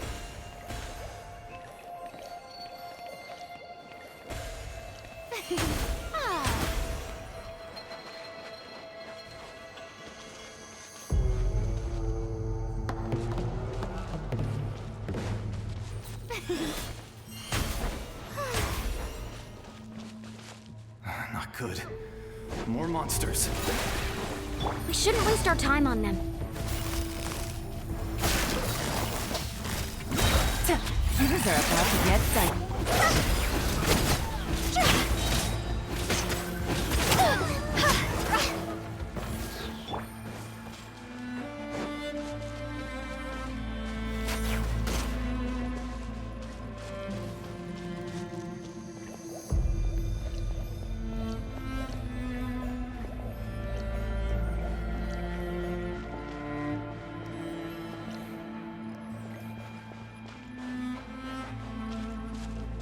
Oh, Paimon can't see anything. It's easy to get lost here. Just stick close.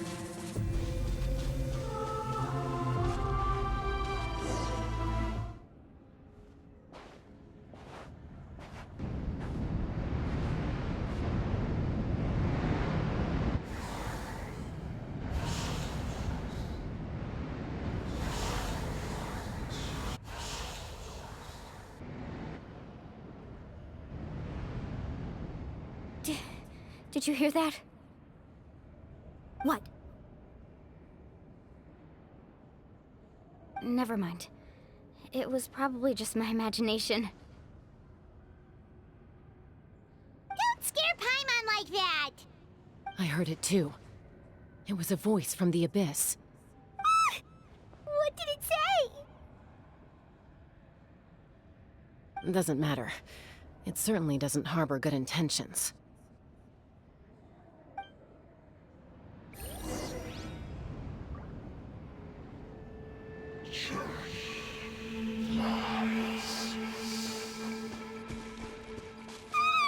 Paimon just heard it too.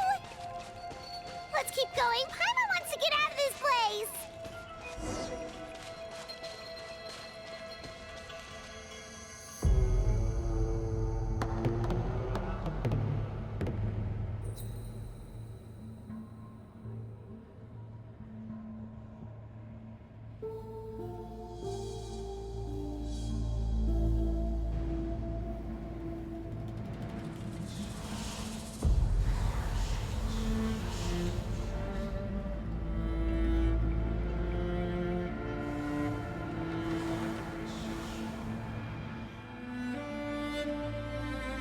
We're here, Kachina! Mahalani, you made it! Looks like our reunion will have to wait until we take care of these monsters. Good idea. Let's go!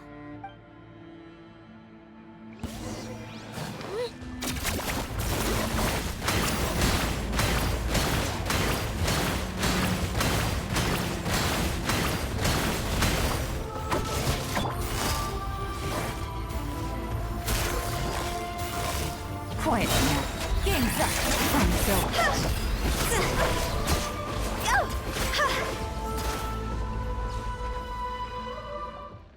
You're here. You're finally here. Thank you so much. That monster can appear from anywhere. It almost caught me a bunch of times. The Wyab's power helped keep me hidden, so I just tried to stay out of sight until you got here. Had a girl. You did so well. And most importantly, you weren't hurt. Should we start heading back then? Actually, I have a request. Will you come visit the Wyab with me? I can't exactly put it into words, but something's wrong with the Ode of Resurrection. And I know it has something to do with the contamination from the Abyss. That was the Pyro Archon's theory as well. Everything we've seen here certainly seems to back it up. In the Night Kingdom, there are 6 main totem poles representing the Wyab of each tribe. You can think of them like the body of each Wyab. Additional totem poles, like the ones around here, serve as proxies to which the Wyab can extend their consciousness. There are countless proxies scattered around the Night Kingdom. Through them, the Wyab can extend their consciousness over the entire realm and track down souls no matter where they roam. But if a proxy were to become severely contaminated, then a soul could become lost within the Night Kingdom. Judging by the current situation, I don't think we're dealing with just one contaminated proxy.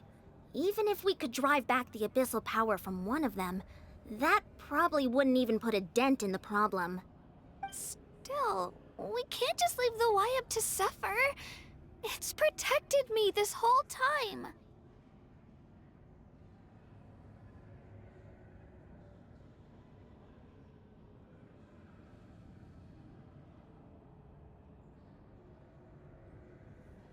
I agree. We might even manage to draw out the monster that's been hunting Kachina. Getting rid of the monster might slow down the deterioration of the Night Kingdom.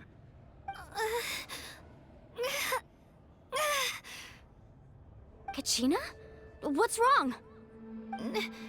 Nothing. Just a headache. And that voice again, telling me to abandon the Wyab and leave this place.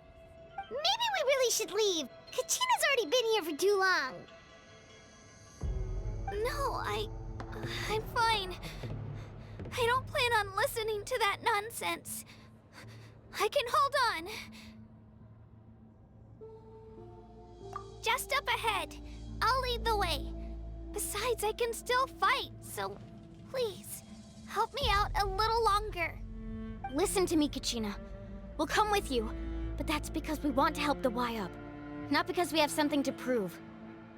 You don't have anything to prove either. It's okay if you reach your limit. We'll be there for you. All right, the sooner we get this done, the better. We've already come all this way, so we might as well try to get to the bottom of this. Let's go. This way. I'll stay here and try to stall the Abyss monster. All by yourself? That's too dangerous. It's all right. I may not be as strong as that monster, but I'm definitely more familiar with the area. Besides, I don't have much time left. If you're anything like my friend, I'm sure you're not particularly fond of goodbyes. So go. Achieve your goal. And return to the world where you belong. Thank you for everything. You're a true hero. Thank you. No one fights alone.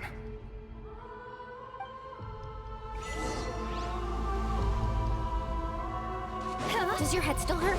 Let me help you walk. I'm fine, I'm fine. You should know I'm made of stronger stuff than that.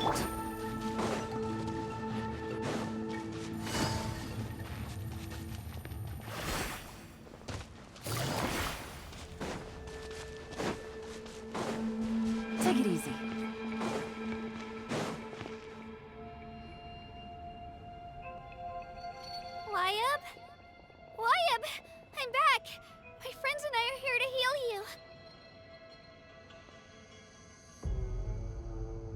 Wyabb?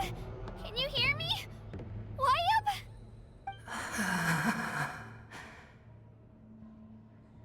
So we were right.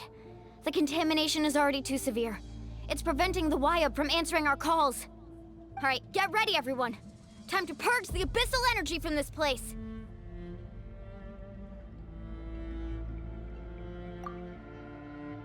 Careful. We've got company. Already? You really think that puny soul could slow me down?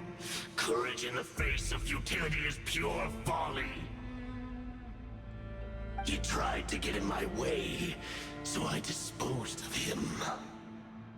You killed Malco? He would have dispersed with or without me. Rather than worrying about him, I would urge you to focus on yourself. You may have defeated others of my kind in the past, but underestimate me now, and it will be to your peril.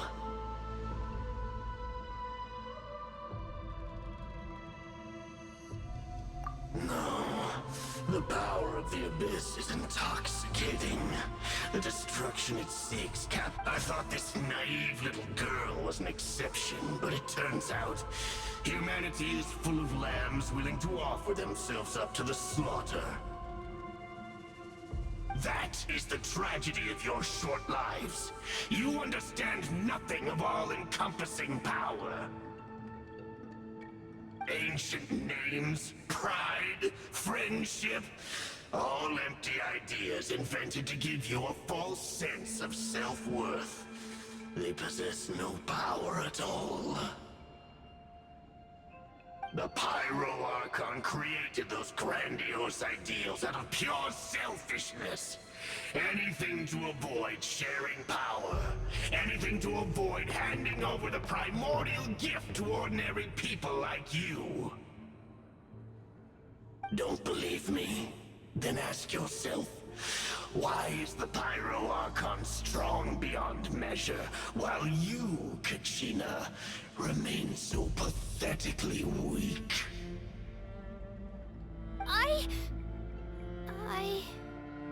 Kachina, give me your hand.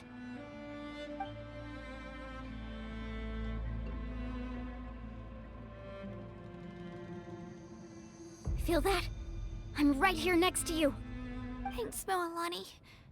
You're right. I have nothing to fear. Because I'm not alone anymore. You're right. Maybe comforting ideals don't have any power. But you also couldn't be more wrong. You've never had to work for your own strength, so you will never understand the true source of our power. What? The courage we have to stand before you and not back down? It comes from our friendship. The power lies not in the ideal itself, but in our commitment to upholding that ideal, and in our decision to stand together and fight! Well said! Let's go, Kachina. It shouldn't take more than 2 of us to handle an enemy like this. Sorry in advance, but you deserve what's coming to you! There aren't many in Natlan who can beat us when we're together. It's time he got a taste of that kind of power. From the ashes to the flames of redemption. Hey! Let's ride! Hands up! Amazing! Flames of redemption.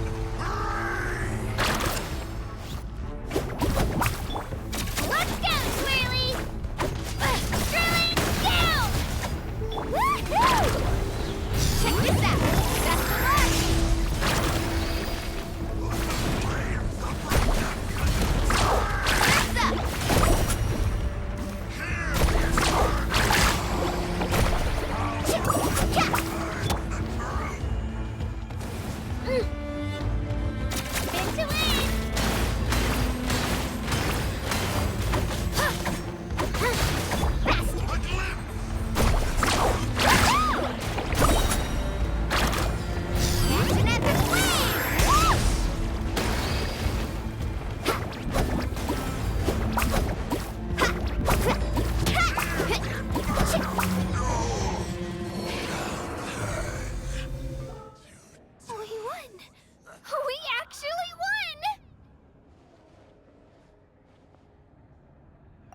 That's what he gets for underestimating you two.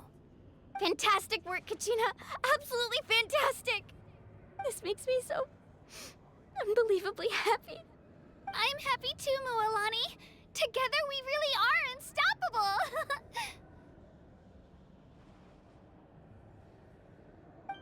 Huh? What's happening?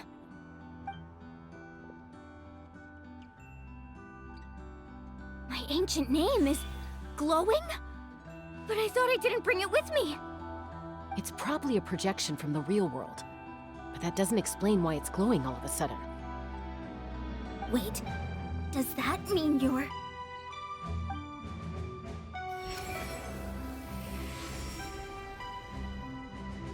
That was a bold move, diving headfirst into the fire to save your friend, especially in a place so overrun with abyssal corruption.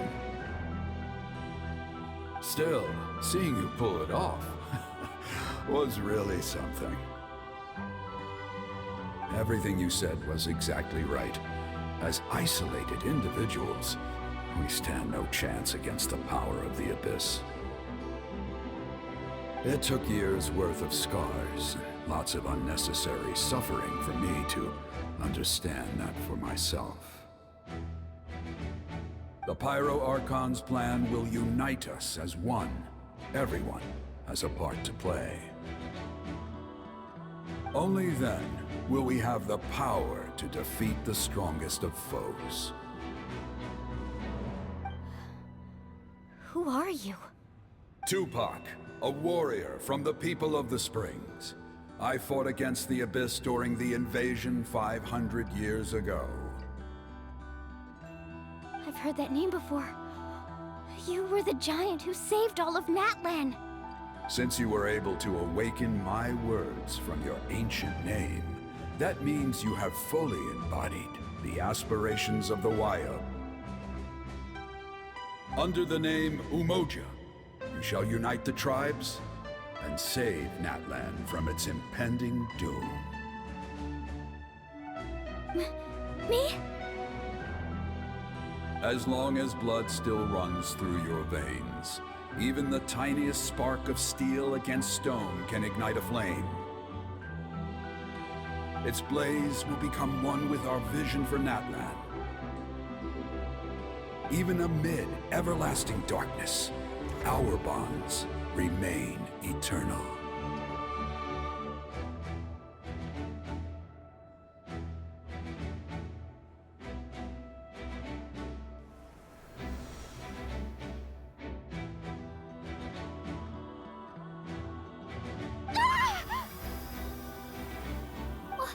What's wrong, Mualani? Ah, so many memories. My brain was just flooded with everything he once knew. So that's what happened. What do you mean? Did you just figure something out? 500 years ago, they foresaw the very crisis we're facing now. Efforts to save Natlan started all the way back then. We can go over the details once we get back. We shouldn't linger here longer than we have to.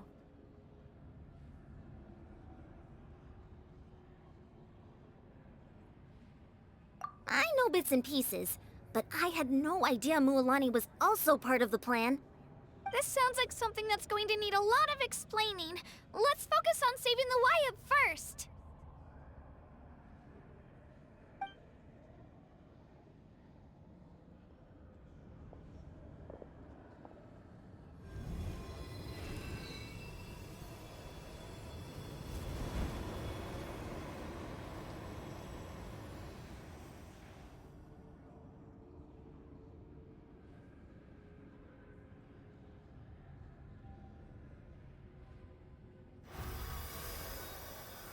Okay, that should be enough.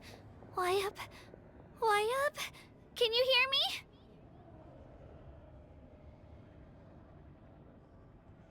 I hear your voice, Kachina, my dear child. Great. Well then, I'm afraid it's time to say goodbye. I just wanted to make sure you were okay before we leave, but we can't afford to stay here any longer. I was going to ask why you bestowed an ancient name upon someone like me, but it's okay. I'll keep searching within myself for the answer. I'll never stop trying to improve my strength. One day, I'll live up to the hero you saw in me. You are already an outstanding child in my eyes, Kachina. No matter what happens. Huh? You are all my most beloved children. It has always been my honor to protect and nurture you. Your ancient name is just that. A name. Much like your parents chose to name you Kachina, I also gave you a name, but it need not define you. Focus on who you want to be. You are already worthy of your name. Now, you need only devote yourself to becoming a better you. The story of your ancient name is for you to continue. Just like your parents, my love for you will never change, no matter what the future holds.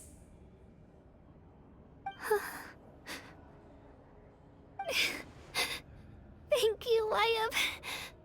It gladdens me to see the Pyro Archon's plan move another step towards completion. But it is time for you to leave this place. The situation here is getting worse. Go now, my children. Save Natlan on behalf of all you hold dear. I know we've never met before, Wyatt, but I just wanted to say thank you for encouraging Kachina. It was exactly what she needed to hear. Whoa! What's going on? An earthquake? We're out of time. It's the power of the Abyss. Quick, we need to run!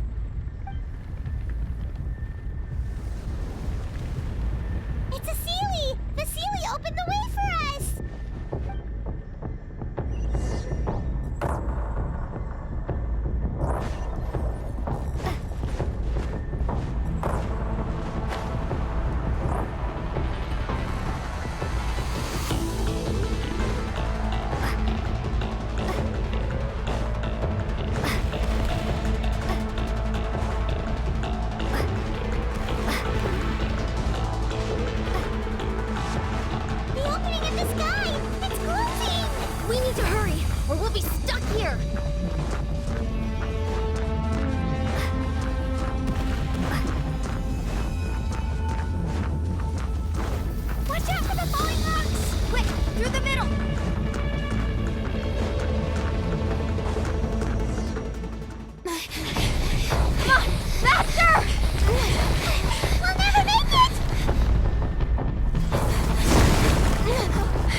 You've done well. Now come home.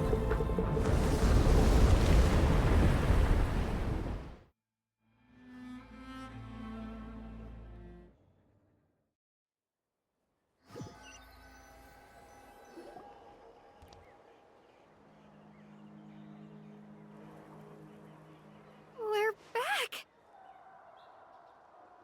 The Pyro Archon saved us. But She's not here.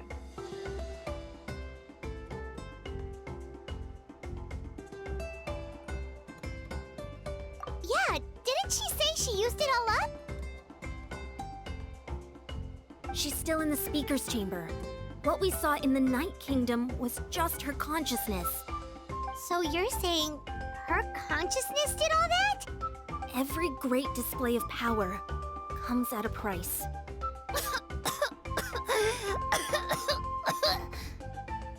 You must feel terrible, Kachina. Just hold on. We'll get you to a doctor soon. Let's get back to the stadium. The Pyro Archon said she'd have a doctor waiting for us. I recommend getting a full checkup, just to make sure no damage gets left behind. Paimon feels okay. What about you, Traveler?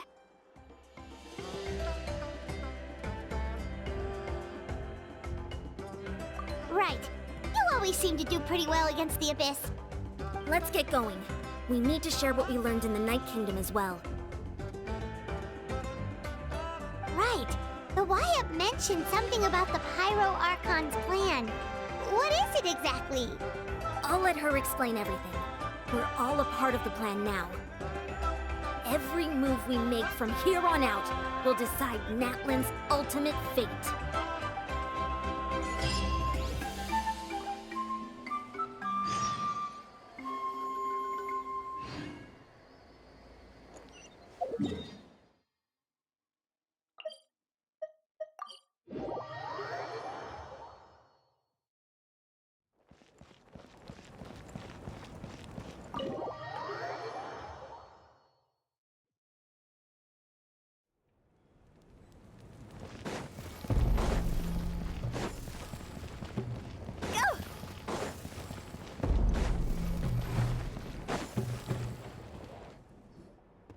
Huh.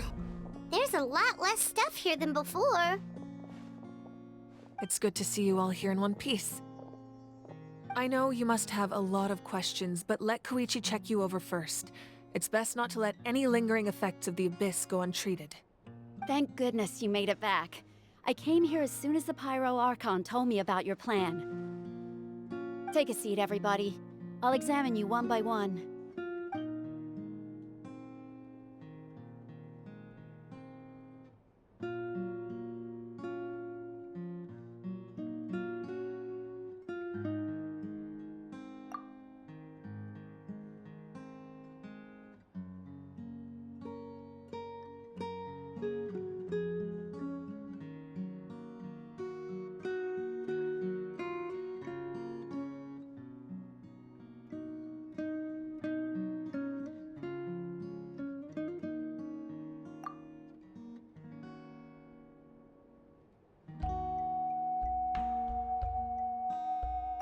All right, that should do it for now.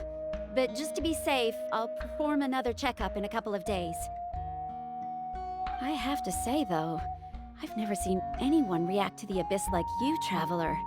It's like you're completely immune to its power. She's always been special like that. She can even purify its power. Wait, now that you mention it, Paimon doesn't think she's affected either. Given the current situation, that ability will likely play a great role in the events to come. Of course. I still have patients to see, so I'll head out. Thank you, Koichi. All right, all right.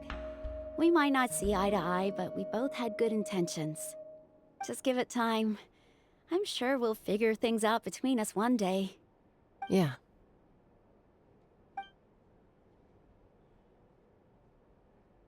All right. There's so much to discuss, I don't even know where to begin. You've seen it for yourselves now. The devastation in the Night Kingdom. I'll get straight to the point. Natlan is on the verge of destruction. It's very possible our nation has less than a year before total devastation. Huh? No. That can't be true, can it? That's right. But I've only ever disclosed that fact to the handful of people working with me to save this nation. Our looming destruction is not a recent development, but the inevitable conclusion of the disaster the Abyss initiated 500 years ago. Mualani told us a little bit about that. 500 years ago, all the nations of Teyvat were invaded by the Abyss. Unlike the other nations, Natlan never had stable and deep-rooted ley lines, so we suffered the worst of the invasion. The battle against the Abyss was exceedingly long and brutal. In the end, victory came at the cost of our civilization and countless lives. Even then, it took centuries of solving the disasters caused by the Abyss to finally achieve the peace we know today. And still, this is but a superficial victory. The forces of the Abyss have merely been driven back underground. Their threat to Natlan remains as real as ever. I'd never have guessed. The problems plaguing the Night Kingdom are all the more complicated because that realm is essentially functioning as Natlan's ley lines. Immediately after the war, our calculations estimated that we would have a maximum of 500 years before the Night Kingdom was completely lost to the Abyss. But at that time, we were a nation of the destitute. Our people no longer believed in victory, nor did they hold hope for the future.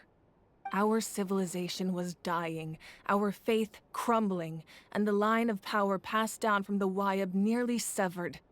If we didn't bring the nation back together, it would be foolish to even dream of defeating the Abyss in the future. So, the Archon had a long and involved discussion with the heroes of each tribe, and finally came up with a 500-year-long plan to save Natlan. So that's what happened. After finding Kachina, I encountered a strange figure who gave me a series of new memories. Since the plan was mentioned in those memories, I guess I've been chosen to play an important role in it. But there's still something I don't understand. Those memories showed me the Pyro Archon from back then. And it was you. Huh? But that doesn't make any sense. The Pyro Archon is supposed to be human. It's impossible for a human to live that long. That's right. The hardest thing for humans to overcome has always been time, or rather, the natural limitations of our lifespan. A god can extend a human's life by using a certain amount of divine power, or subjecting them to a curse. But, as we all know, Natlan doesn't have gods like that. We can only rely on our own methods. A human life is like a flame destined to be extinguished. 500 years ago, I placed my life within the sacred flame. Only by dying before my time could I have the chance to wake up again. So, in other words, this is your second life? Yes. We only managed to defeat the Abyss all those years ago because the tribes came together as one. If the Natlan of the future was to have a fighting chance, the Pyro Archons that came after the war had to rebuild the decimated tribes. The goal was to reunite the people and restore the strength of each tribe's Wayab. Once a tribe was back to its full strength, the tribe's Wayab would select a hero, indicating the tribe was once again ready for war. The Chosen would then stand by my side in defense of our nation, just like great heroes of old 500 years ago. So that means I'm one of the Chosen? That's right. You bear the ancient name Umoja, the same one held by the hero from your tribe 500 years ago. It means unity. After your adventure in the Night Kingdom, I trust you've come to fully understand the meaning of that name. So in other words, you always knew who the Wayab were going to pick from each tribe? Yes. According to the plan, each tribe was supposed to have been fully restored by the time I awoke. But something went wrong along the way. The 6 heroes successfully inherited the ancient names from 500 years ago, but the intel regarding the plan wasn't passed on to them. Once again, it comes down to the deterioration of the Night Kingdom. Communication between the Sacred Flame and the Wayab has been blocked. Just like how the Ode of Resurrection failed to bring Kachina back. Exactly. It's just another tactic the Abyss is using against us. The Abyss may not possess intelligence, but its methods certainly aren't easy to counter. If we want to unblock that information from being passed on, my presence alone isn't enough. the ancient name-bearer must establish a greater connection to their name. So, I've tried my best to help them from the sidelines.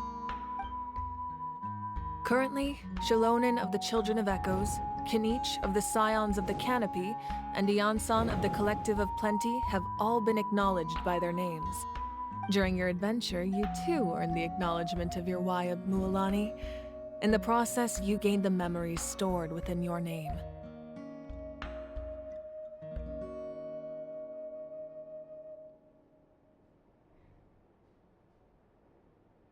But we have less than a year! Yes, but we have no choice. We cannot start the plan until all the heroes have been gathered. That's also why I haven't been able to take action despite the urgency of the situation. But if you knew this whole time, why didn't you just tell me about my role in all this? Wouldn't that make everything go a lot faster? Perhaps, but the opposite could also be true. Knowing your destiny too early could mean failing to realize your full potential.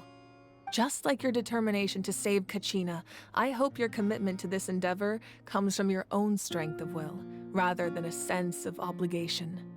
So I suppose you're not going to tell us who the final two heroes are then? That's right. Their time is yet to come. Putting pressure on them beforehand will only hinder their development.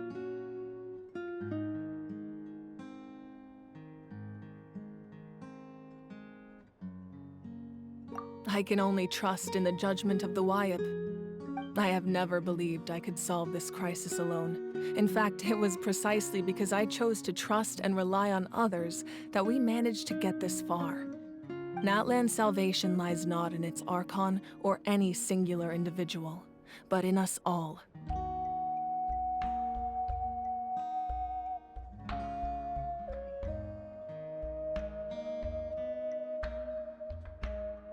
You're quite perceptive, aren't you? I thought I might get away with avoiding the topic. Huh? Oh, right! All of the stuff you stored here before, where did it all go? Even though I sacrificed my power, I still needed a contingency plan to ensure you would make it back from the Night Kingdom. After all, I was the one who allowed you to take that risk, and Mualani has an important role to play in my plan. In addition to their sentimental value, the items I stored here held a much more important purpose: fuel. Fuel?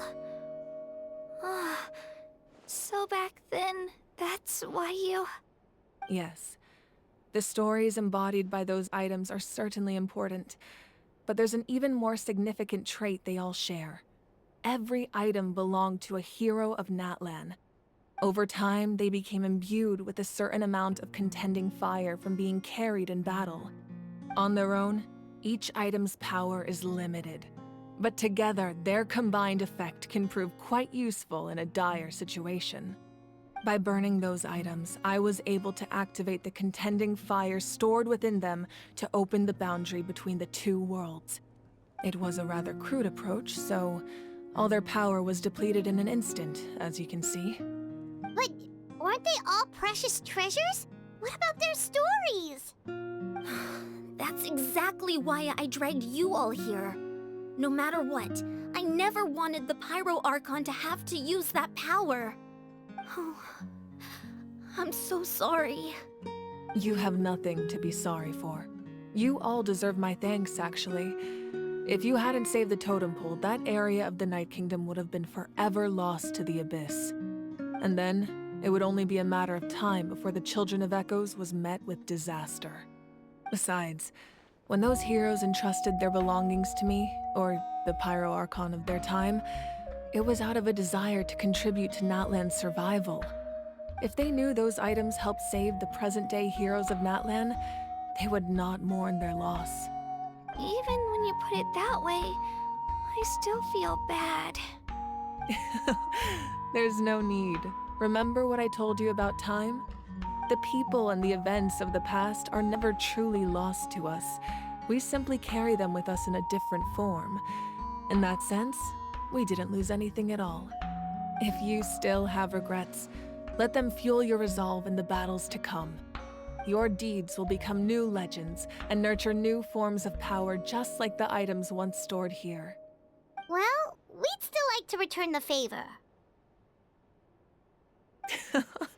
Well, if that's the case, just treat me to a drink sometime. Now that Kachina has returned, we can finally hold the victory feast and celebrate your team's triumph in the Night Warden Wars. And we could all use the rest, that's for sure. Plus, you'll be able to silence everyone who doubted you once and for all, Kachina. Still, now that I know the danger we're facing, having a victory feast doesn't feel right. Try not to let it get to you. It's important to stay calm. Worrying about it will only affect your judgment. All right, you should head out. I'll join you in a bit.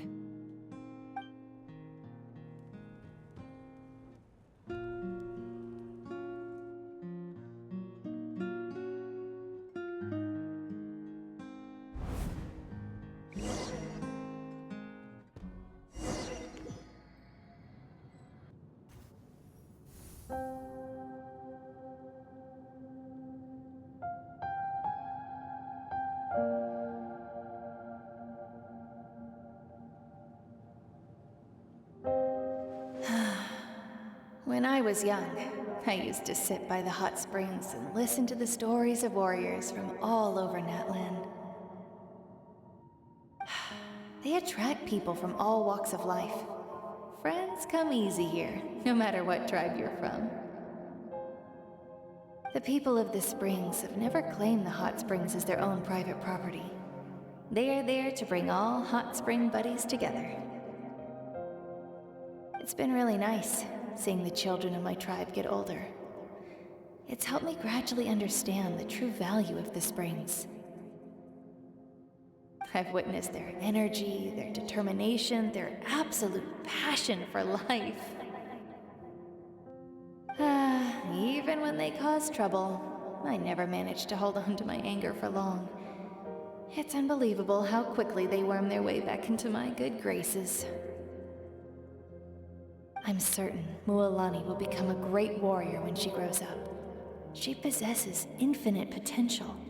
I can see it. One day, when I'm no longer in fighting form, I'll come here and tell stories to all the children, just like those warriors did for me. So, you better get busy, Pyro Archon, or I'll end up running out of stories.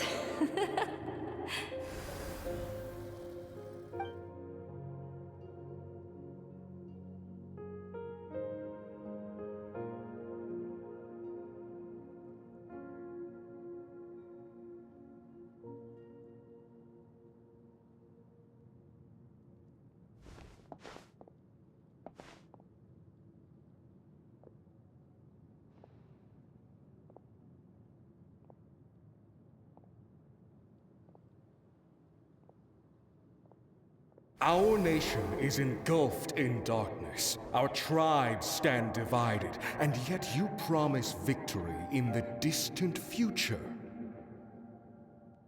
The Abyss is a cunning enemy, one that I faced in battle many times. Were that not the case, I would never understand exercising this degree of caution. My rage will never know absolution. Then my power will no longer aid you in victory. But you came to me because you knew you could convince me with just a single sentence. I understand your choice. The heroes of today will forge the path ahead with blood and fire. Just remember to earn us the victory we are owed. Otherwise, rest assured, I'll find a way to collect the debt. For Natlan.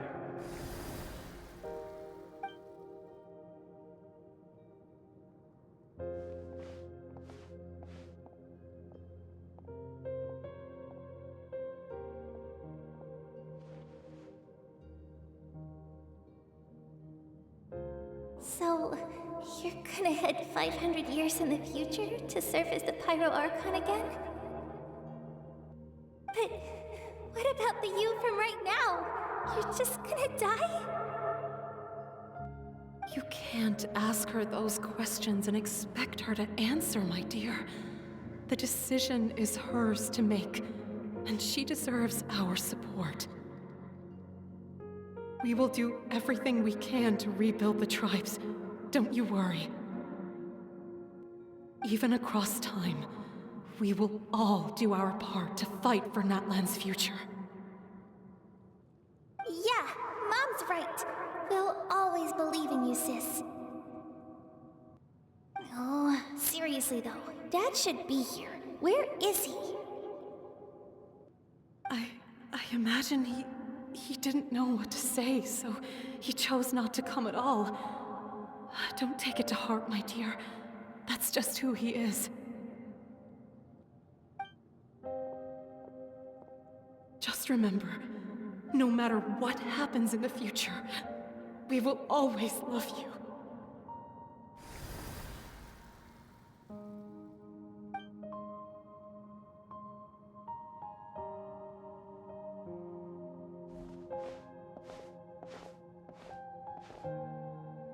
I'll come find you one day.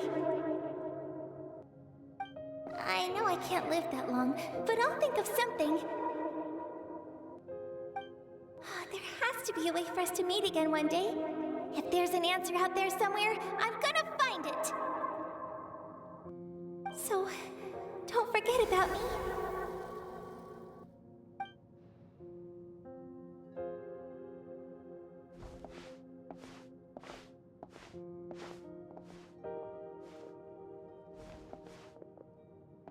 If that's your decision, then you have my full support, Archon. May our children live to see such a lovely son. For Natlan! No one fights alone.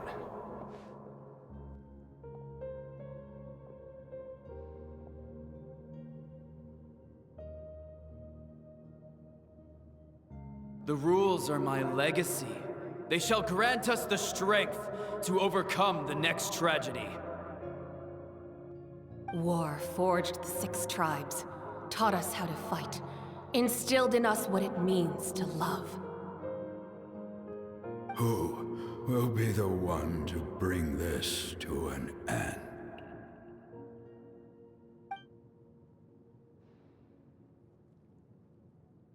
We are the inheritors of memory and legend. Those who grew alongside sun and wind. Those who forged our own destiny and future. That is Natlan's fire. The lifeblood of our nation.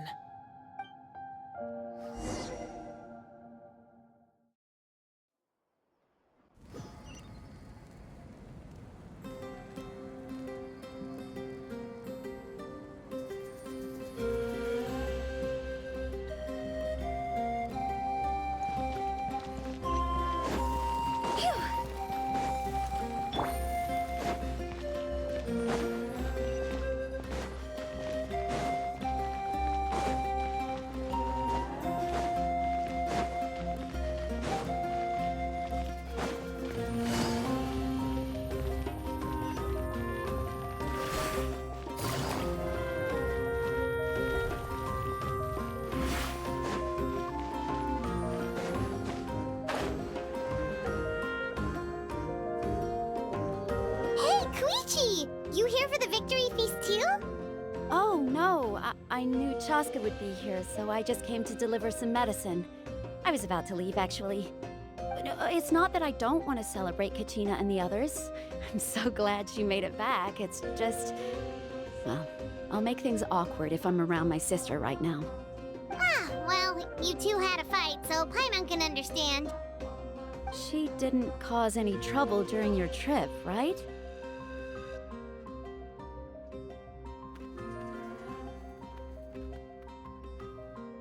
Yeah, she was super helpful. She gave us a lot of useful information about the Abyss.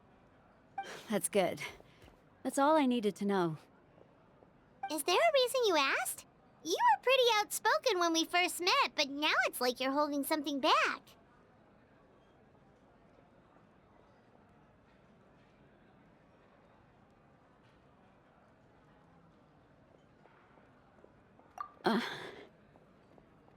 Maybe it seemed unreasonable, picking that fight with her before you left, but I did it for a reason. Her impulse to fight is extremely strong. Her mental strength helps her rein it in, but she still loses control sometimes. I had no idea what you might face in the Night Kingdom, so I didn't want to take any chances. So what you're saying is... Okay, so maybe it sounds a little stupid, but it works pretty well. It helps her keep her cool for a little while, at least. Anyway, I'm just glad you were able to make it back safe and sound. That's all I wanted. But do you really have to go that far? Can't you just talk it out? No way. Chaska never opens up about her own pain, especially to her family. She can't learn about this, or it'll be even harder to help her.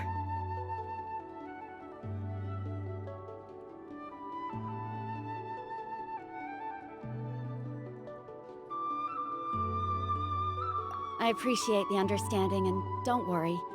I'll find a way to help her ease this burden. Anyway, I need to get going. Enjoy the celebration. Oh, and if you ever need a doctor, you know who to find. Huh. Who would have thought there was a deeper reason behind their arguing?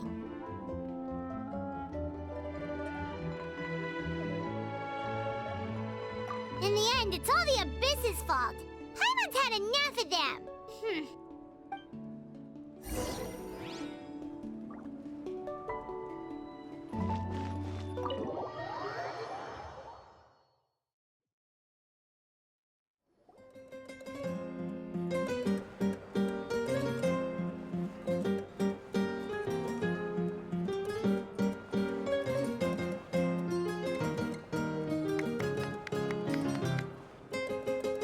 Let's give a huge round of applause to our brave young warrior, Kachina!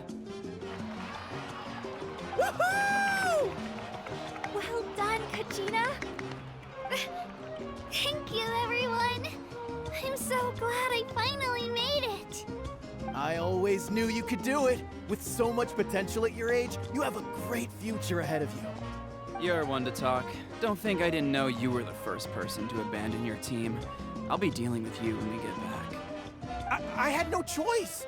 My friend invited me. I couldn't just say no. Oh, really? So you weren't just trying to get ahead in the first round? I wasn't, I swear. I just happened to find that bearer injured in the wild, so I stopped to bandage his wounds.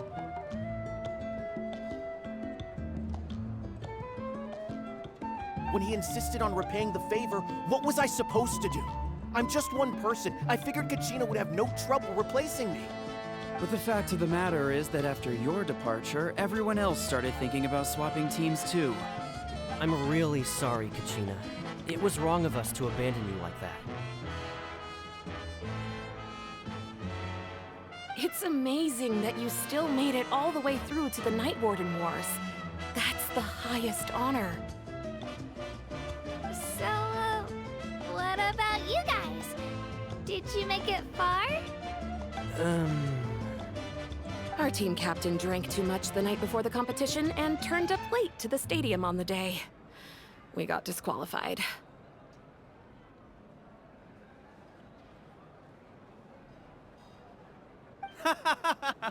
Serves you all right. No sympathy for me.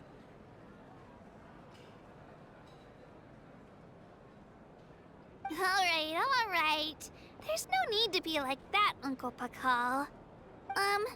Dear friends, I'd like to say a few words. Firstly, I'm grateful to my friends and our great Archon for helping to bring me back. This traveler and her companion Paimon are some of the strongest people I've ever met. If they were allowed to participate in the pilgrimage, I have no doubt that they'd win the whole thing. They've agreed to let me learn from them. With their help, I believe I can become even stronger still. And let's not forget my good friends, Moalani, Chaska, Kanich, and Ayan-san. They all helped the Traveler and Paimon figure out a way to bring me back from the Night Kingdom. They too deserve to be called our heroes. So, please give another round of applause for them. Thank you so much. Well said! I'll drink to that. How does it feel being a hero, Kachina? To be honest, it's a bit overwhelming. It all just feels so surreal. Well, you better get used to it. Next up, undefeated champion!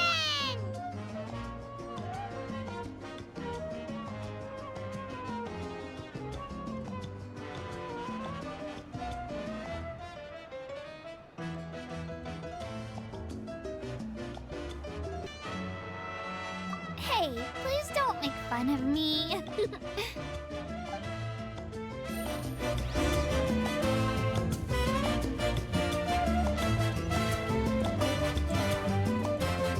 You're here. Have some fruit juice. I got it specially for you two.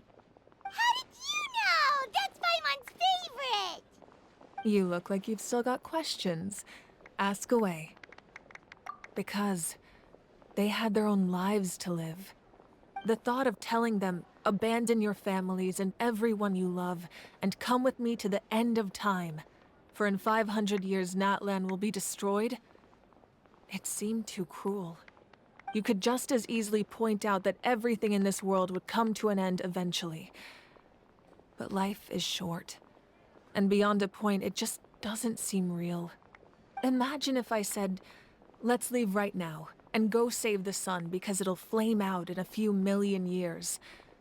It would sound quite ridiculous. I couldn't make them shoulder that burden with me. Besides, every generation will have its heroes, this one included. The plan could still work without them. Or, of course, without me. But since I was the one who came up with the plan, I felt duty-bound to see it through to the end. Paimon's suddenly remembering that portrait in your room. Was that your family from back then? Yes, it was.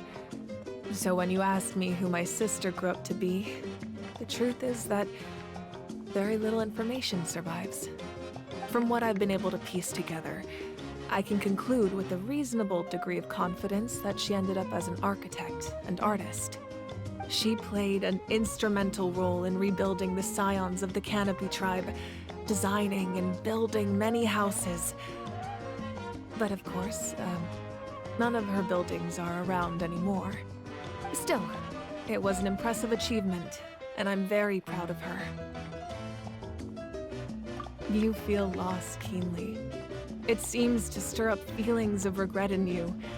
But this is something I have long since come to terms with. This is a war, and there can be no war without loss. I am already far more fortunate than those who lost their lives to the Abyss. The people of Natlan look to me as their Archon, and the weight of their expectations is mine to bear. I must see our fate through to the very end, no matter— Yeah! Doesn't that mean the way everything ends has already been written, including your plan? I suppose, but so what? Don't forget, time takes many forms. The past, present, and future coexist, and all are equally important.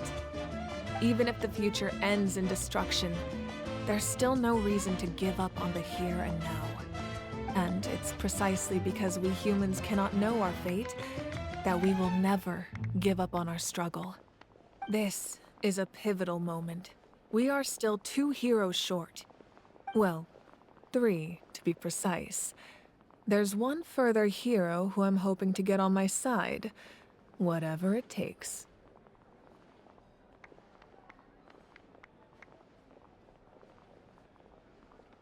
Your resistance to the corrupting power of the Abyss is truly remarkable. It would easily make you an all-important figure in the upcoming battle. If you agree to join us, you will not only gain my full support in your journey, but I will also forge a brand new ancient name for you. Ancient names can be forged? They can. Several strict conditions must be met, but if they couldn't be forged at all, then the number of them in circulation would have long dwindled to 0. Possessing an ancient name would mean that your adventures in Natlan are recorded in full. Your stories would be remembered by our people for all the years to come. The Ode of Resurrection may have temporarily lost its power, but still, take this as my personal guarantee that I shall never let you fall. Just like in the Night Kingdom, I will be there for you. That is a promise I will fulfill at all costs. This nation always honors its heroes. Yeah, we can't just ignore the situation here. Wonderful. Then I'll reach out to Shilonen right away. She's the one who will forge the name. We've never forged an ancient name for an Outlander before, but I trust she'll find a way.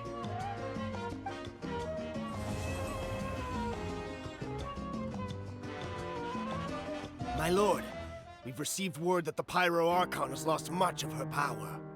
Although your injury complicates things, this is most certainly the opportune time to seize the Gnosis.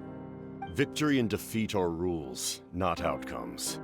I have never taken advantage of an opponent in a time of weakness, and I don't intend to start now. As for you, I must confess, I did not expect that little trick of yours to save the day. No matter how dense the fog, as long as the sun remains, we cannot turn day into night.